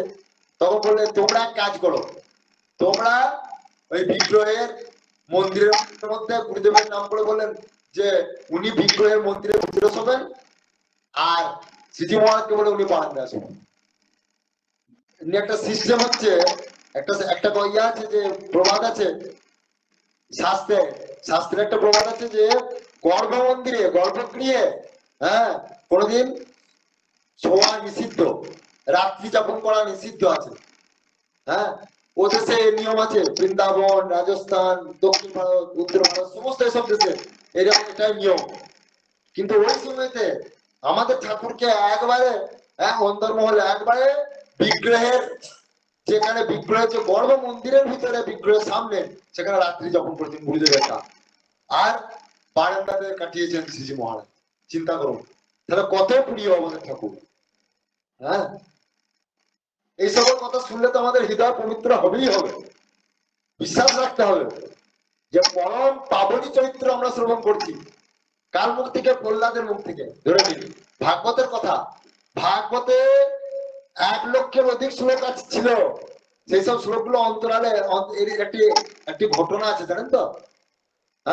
বলেন 1 লক্ষের অধিক শ্লোক আছে। ভাগবত তো অনন্ত, ভাগবত 18,000 শ্লোকের মধ্যে নাকি? ভগবান তো অনন্ত, কলিযুগে একমাত্র 18,000 শ্লোক রূপে প্রকাশিত হয়েছে ভাগবত। অত পড়ার সময় কোথায়? কিন্তু দিব্য দর্শনীয় ব্যক্তিরা ওই 18,000 শ্লোকের মধ্যে লাখো লাখো শ্লোক তারা দেখতে পান। তাই এর একটা ঘটনা আছে, জানেন তো? সদ্গুরু বিজয় কৃষ্ণ গোস্বামীজি তার সদ্গুরু প্রসঙ্গে একটি কথা বলেছেন। সদ্গুরু সঙ্গ একটি তারই প্রধান শিষ্য ছিলেন ক্রোধানন্দ ব্রহ্মচারীজি, যিনি আমার জীবনের প্রধান আদর্শ। তা ওই উনি ওই সদ্গুরু সঙ্গ বইটি লিখেছেন, দেখবেন আমার ইচ্ছা আছে একটু পাঠ করার, জানি না কবে গুরুদেব করাবেন, যে সদ্গুরু কেমন, সদ্গুরুকে পেলে কি লাভ হয়, সদ্গুরুর সদ্গুরুর সদ্গুরুর সান্নিধ্য পেলে জীবন কিভাবে ধন্য হয়, সেসব কথা লেখা আছে সেখানে, গুরু ভক্তদের কথা লেখা আছে। যাই হোক, তো সেখানে ঠাকুর গোস্বামীজি, বিজয় কৃষ্ণ গোস্বামীজি বলেছেন একটি ঘটনার কথা, প্রবোধানন্দজিকে শোনাচ্ছেন। বৃন্দাবনে একবার এক সাধু, তিনি ভাগবত পাঠ করছেন এবং সমস্ত সাধু সমাজে প্রচার করেছেন যে আপনারা সকলেই ভাগবত শুনতে যাবেন। আর তিনি হচ্ছেন একজন গৌড়ীয় বৈষ্ণব, যিনি পাঠ করবেন। এবার সমস্ত সাধু সমাজ থেকে সব সাধুরা এসেছেন তার মুখে পাঠ শুনতে বলে। এবার তিনি পাঠ আরম্ভ করেছেন। কি পাঠ করছেন? তিনি চৈতন্য চরিতামৃত পাঠ করছেন।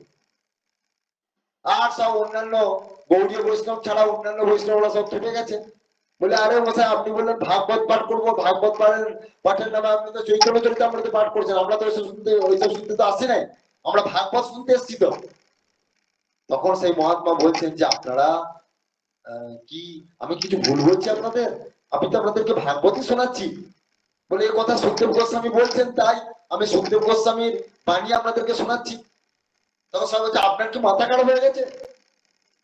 চিন্তা করুন, বলছে আপনার কি মাথা খারাপ হয়ে গেছে? ভাগবত কোথায় আছে এগুলো বলুন তো? বলছে ভাগবত কোথায় আছে এগুলো? আপনি যে বলছেন এগুলো তো চৈতন্য চরিতামৃতের কথা বলছেন শ্লোক। উনি বলছেন ও আপনারা আমার অপরাধ নেবেন না, আমি তো ভাগবতে এগুলো দেখতে পাচ্ছি, বললেই তো ভাগবতে রয়েছে এগুলো। আর সবাই বলছে এ বেটা ভাগবতই জানে না, এ বেটা ভাগবতই জানে না, বললে আজকে ভাগবত শোনাচ্ছে। আর সব খেপে গেছে সাধু সমাজ, বুঝলেন? তখন সঙ্গে সঙ্গে তিনি তখন একটুখানি মানে ক্রোধের ভান করে বললেন, আচ্ছা আপনারা কি ভাগবত পড়েছেন কোনোদিন?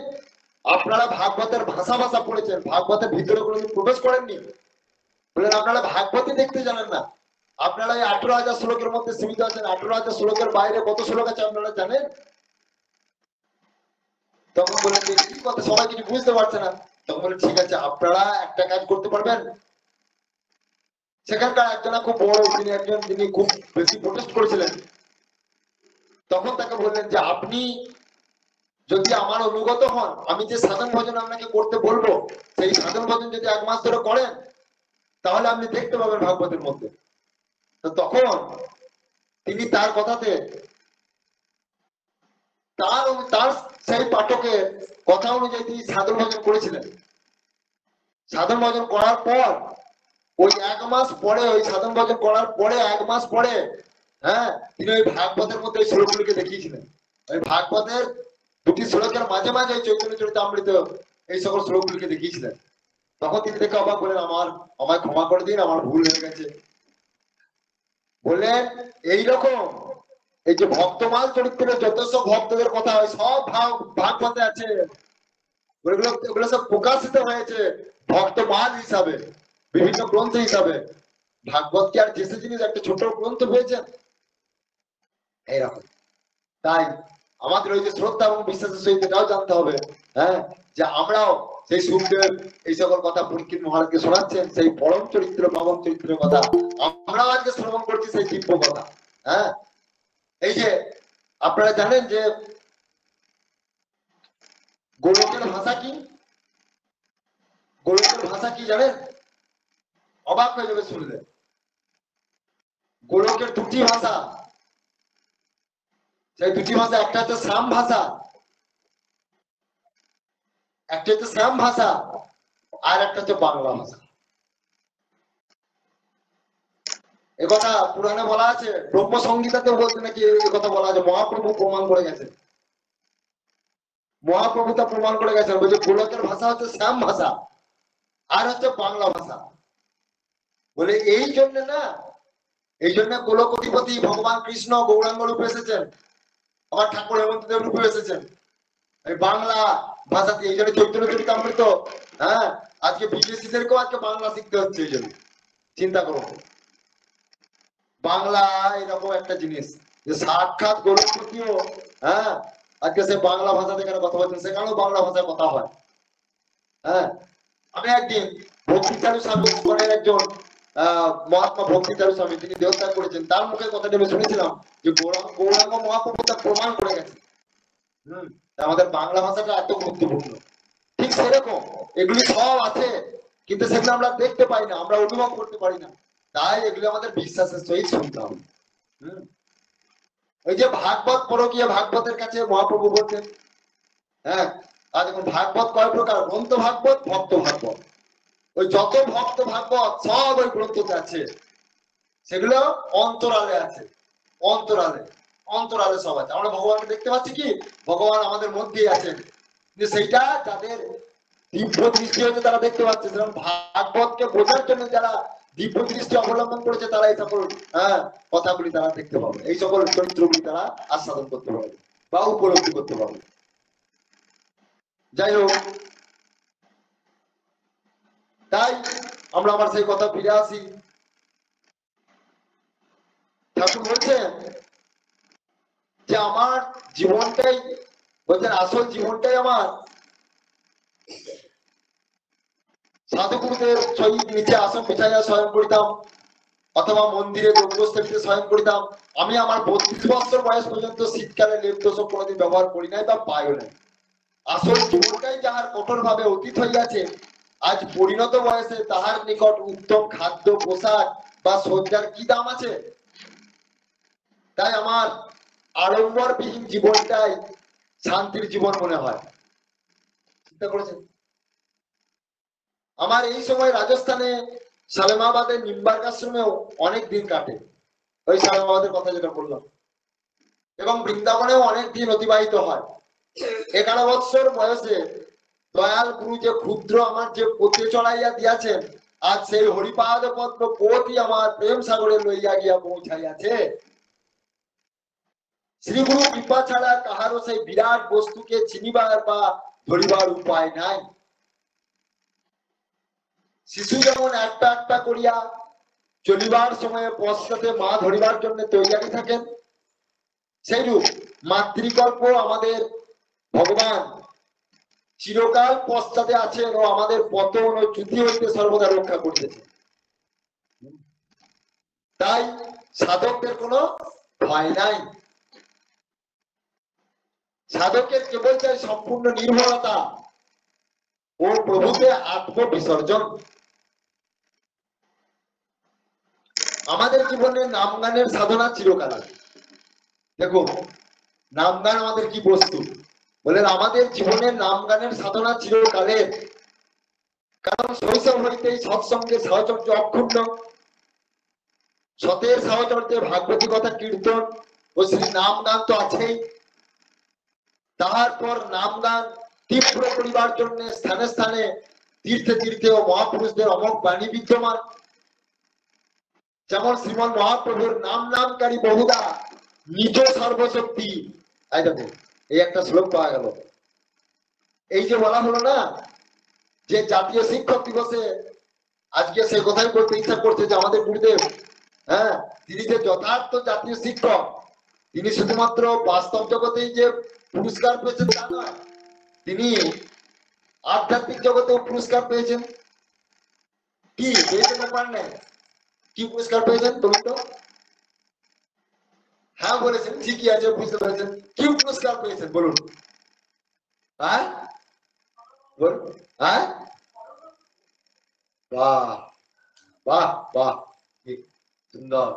এই তো দেখেছেন, হ্যাঁ, এগুলো তিনি নিজের জীবনে দেখিয়েছেন যে বাস্তব জগতে যেমন পুরস্কার পেতে হয়। দেখেছেন আমাদের সব মায়েরা বাবারা সব তকর হয়ে গেছে একবার। হ্যাঁ দেখো বলছেন যে আমাদের বাস্তব জগতে যেমন শ্রেষ্ঠ পুরস্কার যেমন রাষ্ট্রপতি পুরস্কার, সেরকম হ্যাঁ আমাদের আধ্যাত্মিক জগতেও শ্রেষ্ঠ পুরস্কার হচ্ছে পরমহংস। যদিও তিনি তো সাক্ষাৎ ভগবান, কিন্তু এই যে বললাম যে আমাদের তিনি আমাদের জীবনে সব সাধু মহাত্মা হিসাবে তিনি দেখাচ্ছেন, জগৎকে শিক্ষা দিচ্ছেন। সেখানেও তিনি আধ্যাত্মিক জগতে পরমহংস স্তর লাভ করেছেন সাধু সমাজ নাকি। সে কথা তিনি লিখেছেন, বলেছেন যে গুরু কৃপায় মানুষ দেখবেন ক্ষুদ্র জ্ঞানে পরিসীমা পড়বে। সেখানে লিখেছেন যে ভক্ত যখন গুরু কৃপায় সাধন ভজন করে তখন গুরু কৃপাতে, হ্যাঁ বলছেন যে ভাগবত ভাগবত পরম ভাগবত মহাভাগবত হংস পরমহংস পদ পর্যন্ত লাভ করতে পারে শুধু গুরু কৃপা, হ্যাঁ, বা ভগবানের কৃপা। সেই কথাই বলছেন। তাই বলছেন শ্রীমান মহাপ্রভু আমাদের, তিনিও তো একজন শিক্ষক ছিলেন, টোলের পণ্ডিত ছিলেন, জানেন তো? মহাপ্রভু টোলের পণ্ডিত ছিলেন, সেই জন্য তাকে বলা হতো নিমাই পণ্ডিত। আমাদের গুরুদেবকে যেমন বলা হতো ষটতীর্থ পণ্ডিত, সেরকম গুরুদেবকে সেই জন্য আমাদের মহাপ্রভুকে বলা হতো ন্যায় শাস্ত্রের বিখ্যাত পণ্ডিত নিমাই পণ্ডিত। তখন তো নবদ্বীপ ভারতবর্ষের মধ্যে বিখ্যাত জ্ঞানের জায়গা ছিল, শ্রেষ্ঠ জায়গা। তো সেখানেও ওই মহাপ্রভু, হ্যাঁ, ওই শুদ্ধ জ্ঞান প্রদান করেছেন। হ্যাঁ, ওই যে বলছি না আমাদের ভারতবর্ষ কি শিক্ষা দিয়ে এসছেন সব আচার্য বড়গণ, মহাপ্রভু দিয়েছেন, আমাদের গুরুদেব দিয়েছেন, শঙ্করাচার্য দিয়েছেন। মহাপ্রভু যখন রায় রামানন্দের সঙ্গে যখন দেখা করছেন তখন বললেন কোন বিদ্যা এই জগতে শ্রেষ্ঠ, বলো রায়, কোন বিদ্যা এই জগতে শ্রেষ্ঠ? মানে এগুলো আমার আলোচনার করতে বিষয় হচ্ছে যে আমাদের প্রত্যেকটা মা বাবাকে শিক্ষক শিক্ষিকাতে পরিণত করতে হবে। গুরুদেব প্রত্যেকটা মা বাবাকে শিক্ষক শিক্ষিকা করতে চাইছেন এগুলোর মাধ্যমে। এইটি ভেবে আমাদের এই সকল কথা শুনতে হবে। হ্যাঁ, তাই বলছেন কোন শিক্ষা শিক্ষিত বলতে রায় রামানন্দকে বলছেন যে উত্তর দাও, কোন শিক্ষায় শিক্ষিত করতে হবে জগৎকে? বলে বৈরাগ্য শিক্ষা। বৈরাগ্য ব্যতীত ভক্তি লাভ হবে না। বলে যাদের বৈরাগ্য আছে তাদেরই ভক্তিটা পরিপূর্ণ পুষ্ট হবে, না হলে সেই ভক্তি দুদিনকার মতো, সে ফল্গু বৈরাগ্যের মতো। ফল্গু যদি বৈরাগ্য হয় তাহলে ভক্তিও উড়ে যাবে। ফল্গু বৈরাগ্য কোনটা? বা মর্কট বৈরাগ্য যাকে বলে, বা শ্মশান বৈরাগ্য। শ্মশান বৈরাগ্য জানেন তো? শ্মশান বৈরাগ্যটা হচ্ছে যখন মানুষ মারা যায় তখন দেখবেন, হ্যাঁ, মানুষ মারা গেলে বিশেষ করে আমাদের ঘনিষ্ঠ মানুষ যখন মারা যাবে তখন দেখবেন এত বৈরাগ্য আসবে, এই তো সংসারের হাল, সংসারে আর কি আছে, আর কিছু নাই, চলো আর এই সংসারের প্রতি কিছু মায়া দেয় নাই, কিছু নাই। শ্মশানে গিয়ে তো আরো বৈরাগ্য, এই তো শুধুমাত্র দেহটা শুধু ছাই হয়ে গেল একমাত্র, এটাই সার। কিন্তু ওটা যদি চিরকাল থেকে যায় তাহলে তো সে তো ভক্তে পরিণত হয়ে যাবে, সে তো আর খারাপ কাজে মন যাবে না, বিষয় আসায় মন যাবে না। কিন্তু যেই আবার মাসখানেক পেরিয়ে গেল, বাড়ি আবার বিষয় লিপ্ত হয়ে গেল, হ্যাঁ বছর কি হয়ে গেল, 1 বছর পেরিয়ে গেল, আবার সে বিষয় লিপ্ত হয়ে সব ভুলে গেল। ওইটা হচ্ছে মর্কট বই, ওইটা হচ্ছে শ্মশান বৈরাগ্য। আর মর্কট বৈরাগ্য মানে বিড়ালের ওই যে বানরের মতো, বানরকে মর্কট বলা হয়। বানর যেমন এক জায়গায় স্থির থাকে না, হ্যাঁ এ স্থান ও স্থান করছে, হ্যাঁ কোনো কিছু স্থিরতা নেই, সেরকম ওই বৈরাগ্যটা হয়তো কিছুক্ষণ এলো আবার সে পালিয়ে গেল, চলে গেল, এরকম আর কি। হ্যাঁ মর্কট বৈরাগ্য একটা ঘটনা আছে, ওই যে মর্কট বৈরাগ্য যেমন মহাপ্রভু বলছেন মর্কট বৈরাগ্য না না দেখাইও, বলছে মর্কট বৈরাগ্য না করিও লোক দেখাইয়া, চৈতন্য চরিতামৃতে আছে মর্কট বৈরাগ্য না করো লোক দেখাইয়া। মানে বানরের, বানর তো নগ্ন, কিছুই নাই, সেই নাগা সন্ন্যাসীদের মতো, আর তাদের আহার ফলমূল, তারা সাধুদের মতো তাদের আহার, কিন্তু তারা সব সময় কাম ক্রিয়ার মধ্যে থাকে, কামনা বাসনা নিয়ে তারা পড়ে থাকে। তাহলে সেই জন্য বলছে তারা সেই রকম আমাদের যেন বৈরাগ্য আমাদের সেরকম যেন না হয়, এটাই হচ্ছে মর্কট বৈরাগ্য। আমাদের বৈরাগ্যটা হবে স্থির, যে আমাদের এই সংসারটা দুদিনে, আমরা চিরকাল এই সংসারটাতে আসি না, সব কিছু ছেড়ে আমাদের চলে যেতে হবে। হ্যাঁ শঙ্করাচার্য সেই কথা বলেছেন, শঙ্করাচার্য সেই বৈরাগ্য শিক্ষা দেওয়ার জন্য এসেছেন, এত বড় জ্ঞানী শঙ্করাচার্য কে, বাবা শিব, তিনিও কাতব কান্তা কষ্টে পুত্র সংসার অয়ম অতীব বিচিত্র কস্য তম্বা কুত আয়াত স্তত্তং চিন্তং তদিদং ভ্রাত। মোহমুদগড়ে বলেছেন, মোহমুদগড় মানে কি, আমাদের এই সংসারের মোহকে দূর করবার জন্য মুদগড় স্বরূপ, মোহকে নাশ করবার জন্য যে অস্ত্র, সেটা হচ্ছে বৈরাগ্য, সেটা হচ্ছে বৈরাগ্য। ওই জন্য মোহাম্মদগড় গ্রন্থের বিখ্যাত শ্লোক হচ্ছে এইটা, কাতব কাতব কান্তা কষ্টে পুত্র। কাতব কান্তা কে তোমার স্ত্রী, কে তোমার স্বামী, কাতব কান্তা কষ্টে পুত্র কে তোমার পুত্র, কে তোমার কন্যা। সংসার অয়ম অতীব বিচিত্র, এই সংসার বিচিত্র। কষ্ট তম্বা কুত আয়াত, তুমি কে, তুমি কে, তুমি কোথা থেকে এসেছো। কুত আয়াত স্তত্তং চিন্তং ততদিন ভ্রাত, হে ভাই একটু ভাববার সময় এসেছে, তুমি একটু ভাবো, এই তত্ত্ব চিন্তা করো। বিচিত্র সংসার, তুমি কোথা থেকে এসেছো চিন্তা করো তো, তুমি কি চিরকাল এই সংসারে থাকবে, থাকবে না। অতএব তোমার ঘর হচ্ছে, তাই সেই চৈতন্য চরিতামৃতে সেই চৈতন্য দেব বলছেন যে আমাদের তার স্বরূপটা কি, আমরা কে, কোথা থেকে এসেছো। ওই চৈতন্য চৈতন্য মহাপ্রভু সনাতন গোস্বামীকে সেই শিক্ষায় দিলেন কি, জীবের স্বরূপ হয় নিত্য কৃষ্ণ দাস, জীবের স্বরূপ হচ্ছে নিত্য কৃষ্ণ দাস, আমরা হচ্ছে কৃষ্ণের দাস, আমরা কৃষ্ণের চাকর। এই জন্যই পৃথিবীতে এসেছি, কৃষ্ণের সেবা করবার জন্য, সংসারের সেবা করবার জন্য নয়। তাই ভগবানের সেবা করতে করতে যখন আমরা দেহত্যাগ করবো, আমরা সে পৌঁছে যাব সেই নিত্য ধাম গোলক বৃন্দাবনে, সেই বৈকুণ্ঠ বা গোলক বৃন্দাবনে। এই বৈরাগ্য শিক্ষা, কিন্তু স্যার বৈরাগ্য না থাকলে, এই সংসারের প্রতি যদি বৈরাগ্য ভাব না থাকে, তাহলে ভক্তিটা পুষ্ট হবে না, সেই কথাই বলছেন। তাই আমাদের গুরুদেব সেই কথা লিখছেন, দেখুন এখানেও সেই কথা বলছেন যে মহাপ্রভু সেই বাড়িটা নিয়েছেন, নাম নামকারী বহুদা নিজ সর্বশক্তি, বলছেন যে আমাদের নাম করতে হবে। কলিযুগ সর্বদা পরীক্ষিত মহারাজ সেই ভাগবত যখন দেখলেন না প্রথমেই সে কলিকে আক্রমণ করতে গেল, অথচ তাকে মানলো না। কেন মানলো না, কলিযুগ সর্বদেশের আক্রমণ হলেও নাম কীর্তনের দ্বারা মানুষ মুক্ত হতে পারে, সেই জন্য নাম কীর্তনে হচ্ছে মানুষ একমাত্র মুক্ত হতে পারে। হ্যাঁ সেই নামটা কেমন ভাবে করতে হবে, শ্রবণম, শ্রবণের পরে হচ্ছে কীর্তন। নবদা ভক্তির মধ্যে প্রহ্লাদ প্রথমে শ্রবণের কথা বলেছে, তার উপর হচ্ছে কীর্তন। কীর্তনটা কিভাবে, নাম কীর্তন বা কথা কীর্তন কিভাবে কীর্তন করতে হবে, নাম কিভাবে করতে হবে। এই যে নাম নামকারী বহুদা নিজ সর্বশক্তি, বলে ভগবানের বহু নামের মধ্যে, ভগবান নামের মধ্যে নিজের সর্বশক্তি দিয়ে দিয়েছেন। নাম নাম বলছে, নাম আর নামই একবারে অভেদ, যেই নাম সেই কৃষ্ণ ভজনিষ্ঠা করি নামেরও সহিত আছেন আপনি। শোনো ওরে ভাই, নাম সংকীর্তন যে নাম শ্রবণে হয় পাপ বিমোচন। কৃষ্ণ নাম হরিনাম বড়ি মধুর, যেজন কৃষ্ণ ভজে সে বড় চতুর। বুঝতে পেরেছেন? দেখুন তাহলে সেই চতুর জিনিস আমরা শ্রবণ করছি, তাহলে আমাদেরকেও সেই চতুর হতে হবে। হ্যাঁ, সেই কথাই বলছেন নরোত্তম দাস ঠাকুর, সেই কথা বলছেন, বা চৈতন্য চরিতামৃত সেই কথা বলছেন, সব শাস্ত্র সেই কথা বলছে। তাহলে নামটি কেমন ভাবে করতে হবে, এইটা যে নাম তো আমরা করছি, নামের ফল অবশ্যই আছে। হ্যাঁ, সে কথা বলেছে, হেলায় হোক শ্রদ্ধায় হোক, হ্যাঁ যেভাবে করলি কাজ হবে, এটা ঠিক কথা। কিন্তু আমাদের বিশেষ করে যারা সদ্গুরুর আসছে তাদের কাছে এই বাণীটা আবার মানায় না। হেলায়া শ্রদ্ধায় বা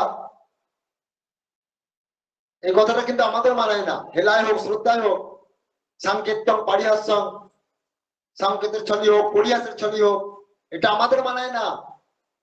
কারণ আমরা সদ্গুরুর আশ্রিত, আমরা সে পরম প্রেমকে ধরতে চাই। তা আমরা হেলা শ্রদ্ধা কেন নাম করবো? সে তো কোন জন্ম জন্মান্তর অপেক্ষা করতে হবে, ওই হেলায় শ্রদ্ধার নাম করলে তার কাজ হবে, কিন্তু অনেক দেরি হয়ে যাবে।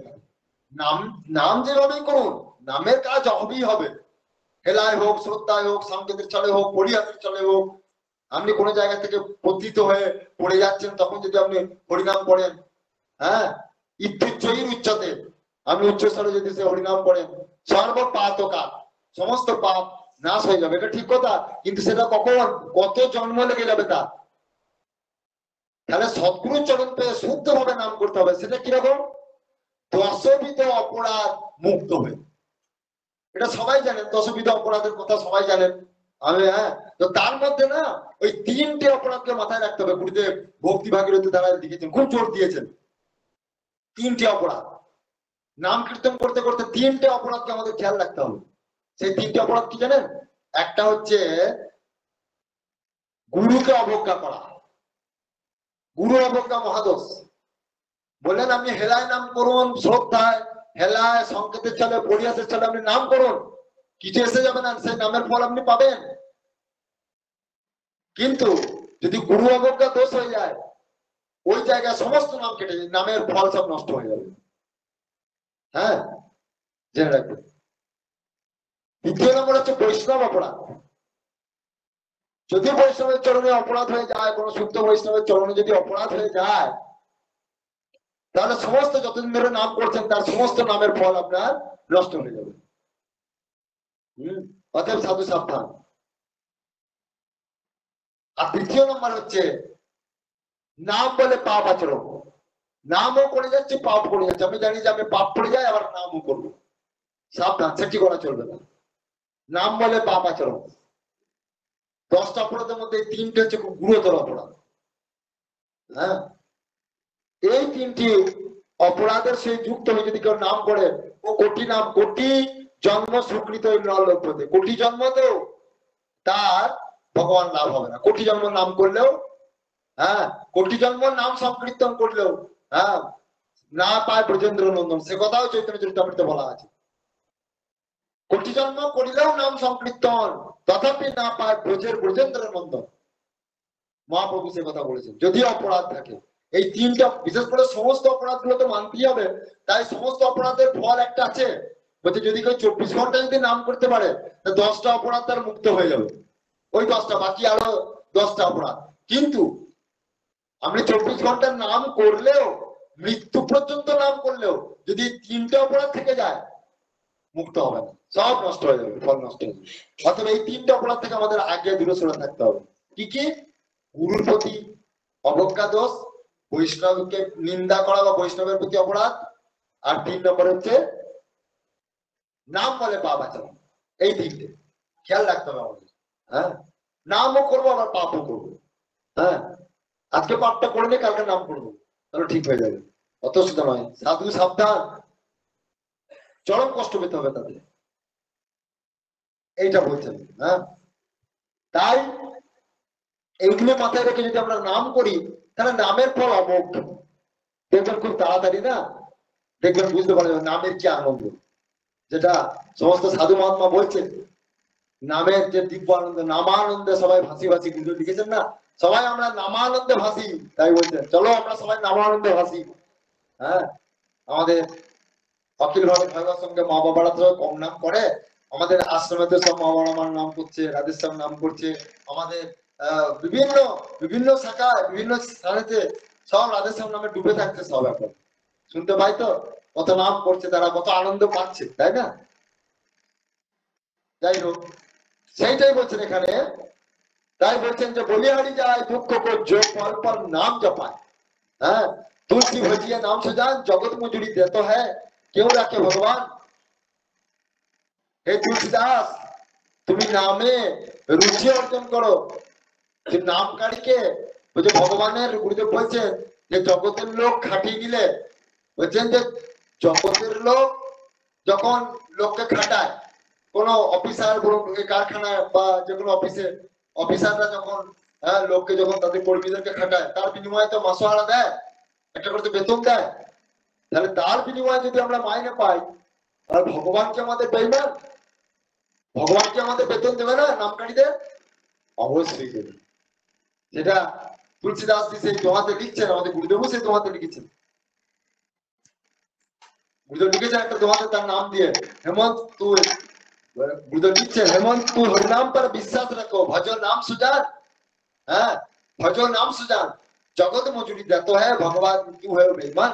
गुरुदेव लिखছেন, गुरुदेव নিজে মনে শিক্ষা দিচ্ছেন, হ্যাঁ নিজের নাম করে বলছেন হে হেমন্ত তুমি নামের উপর বিশ্বাস রাখো, জগতের লোক কাজ করলে জগতের লোককে যখন খাটিয়ে নেয় তখন বেতন দেয়, আর ভগবান তার নামকারীকে বেতন দেবে না? এটি কোনোদিন কি হয়?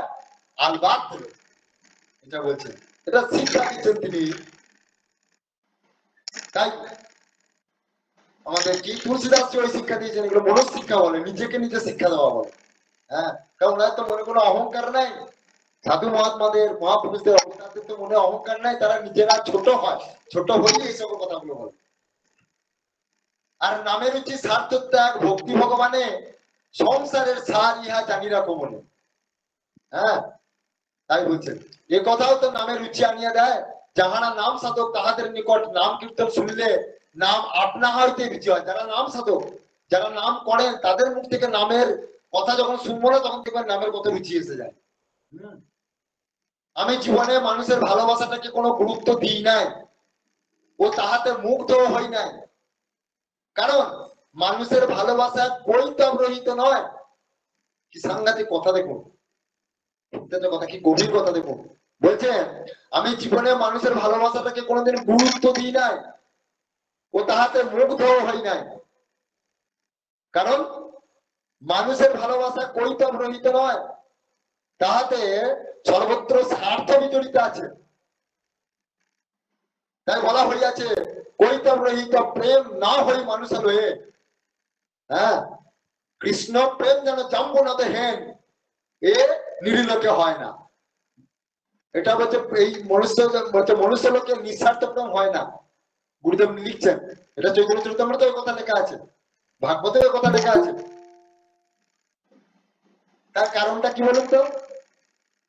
বলছেন দারুণ কথা, একটা গুরুত্বপূর্ণ একটা বাণী গুরুদেব দেখো, বলছেন যে মানুষের কিরকম, আপনি ধরুন আমাকে ভালোবাসছেন, আপনি হচ্ছেন একজন পরম বৈষ্ণব, আপনি আমাকে ভালোবাসছেন, আমি তো বিষয়ের লোক, আমার তো সারাদিন বিষয় নিয়ে কারবার, মনের মধ্যে সবসময় বিষয় উল্লেখ করছি, বিষয় নিয়ে রয়েছি। এইবারে আমি হয়তো 10 দিনে আপনার খুব ভালোবাসা পেলাম, ভালো করে বুঝবেন, আপনি আমাকে খুব ভালোবাসছেন কয়েকদিন ধরে, খুব ভালোবাসা পেলাম, একটা দিন আপনি আমাকে বকে ফেললেন, কি জন্য? আমার হয়তো কিছু একটা দোষ হয়ে গেছে, সেই দোষটা আপনি আমাকে ভালোর জন্যই বকছেন, এই হলো তোমার, তুমি কিন্তু এই যখন খারাপ করলে তোমার এটা ঠিক ভালো আচরণ নয়, এটা আমার ভালো লাগলো না, ব্যাস আমার এই 10 দিনকার ভালোবাসা আমার সব চটে গেল। এই একটা বাজে লোক, এই একটা বাজে বৈষ্ণব সাধু, একটা ফালতু লোক, ব্যাস এই হচ্ছে আমাদের ভালোবাসা, বুঝলেন তো? এইটা হচ্ছে নির্লজ্জ ভালোবাসা। কিন্তু আমি বুঝছি না যে তিনি আমার ভালোর জন্য বলছেন কতটা, গভীর ভাবে আলোচনা করে তখন বুঝতে পারবো, আরে ওই তো ওই ব্যক্তি কেন বলছে, উনি চিরকাল ধরে সাধন ভোজন করে এসেছেন, অতএব এটা ওনার অভিজ্ঞতা হয়ে গেছে, তিনি বুঝছেন, তাই আমাদেরকে বলছেন, ভালোবাসেন বলি তো। বলছেন যে শাসন করা তারই সাজে সোহাগ করেছে। তা তিনি আমাদেরকে ভালোবাসেন বলে বলছেন, তার অধিকার আছে আমাদেরকে বকার। আর আমি কোথাও উল্টো উঠে আমাদের ভালোবাসাটা চেয়ে তাই বলছেন যে সেই জন্য গুরুদেব বলছেন যে সেই জন্য সাধু সন্তরা মানুষের ভালোবাসাকে তোয়াক্কা দেয় না, দিচ্ছেন না, এটা গুরুদেব শিক্ষা দিচ্ছেন আমাদের। ওই জন্য গুরুদেব লিখেছেন যে গুরুদেব তার একটা বাণীতে বলছেন, সকলকেই ভালোবাসার তোমার অধিকার, কিন্তু আত্মহারা হইয়া নয়, আত্মহারা হইয়া কেবল ভগবানকেই ভালোবাসিতে হয়।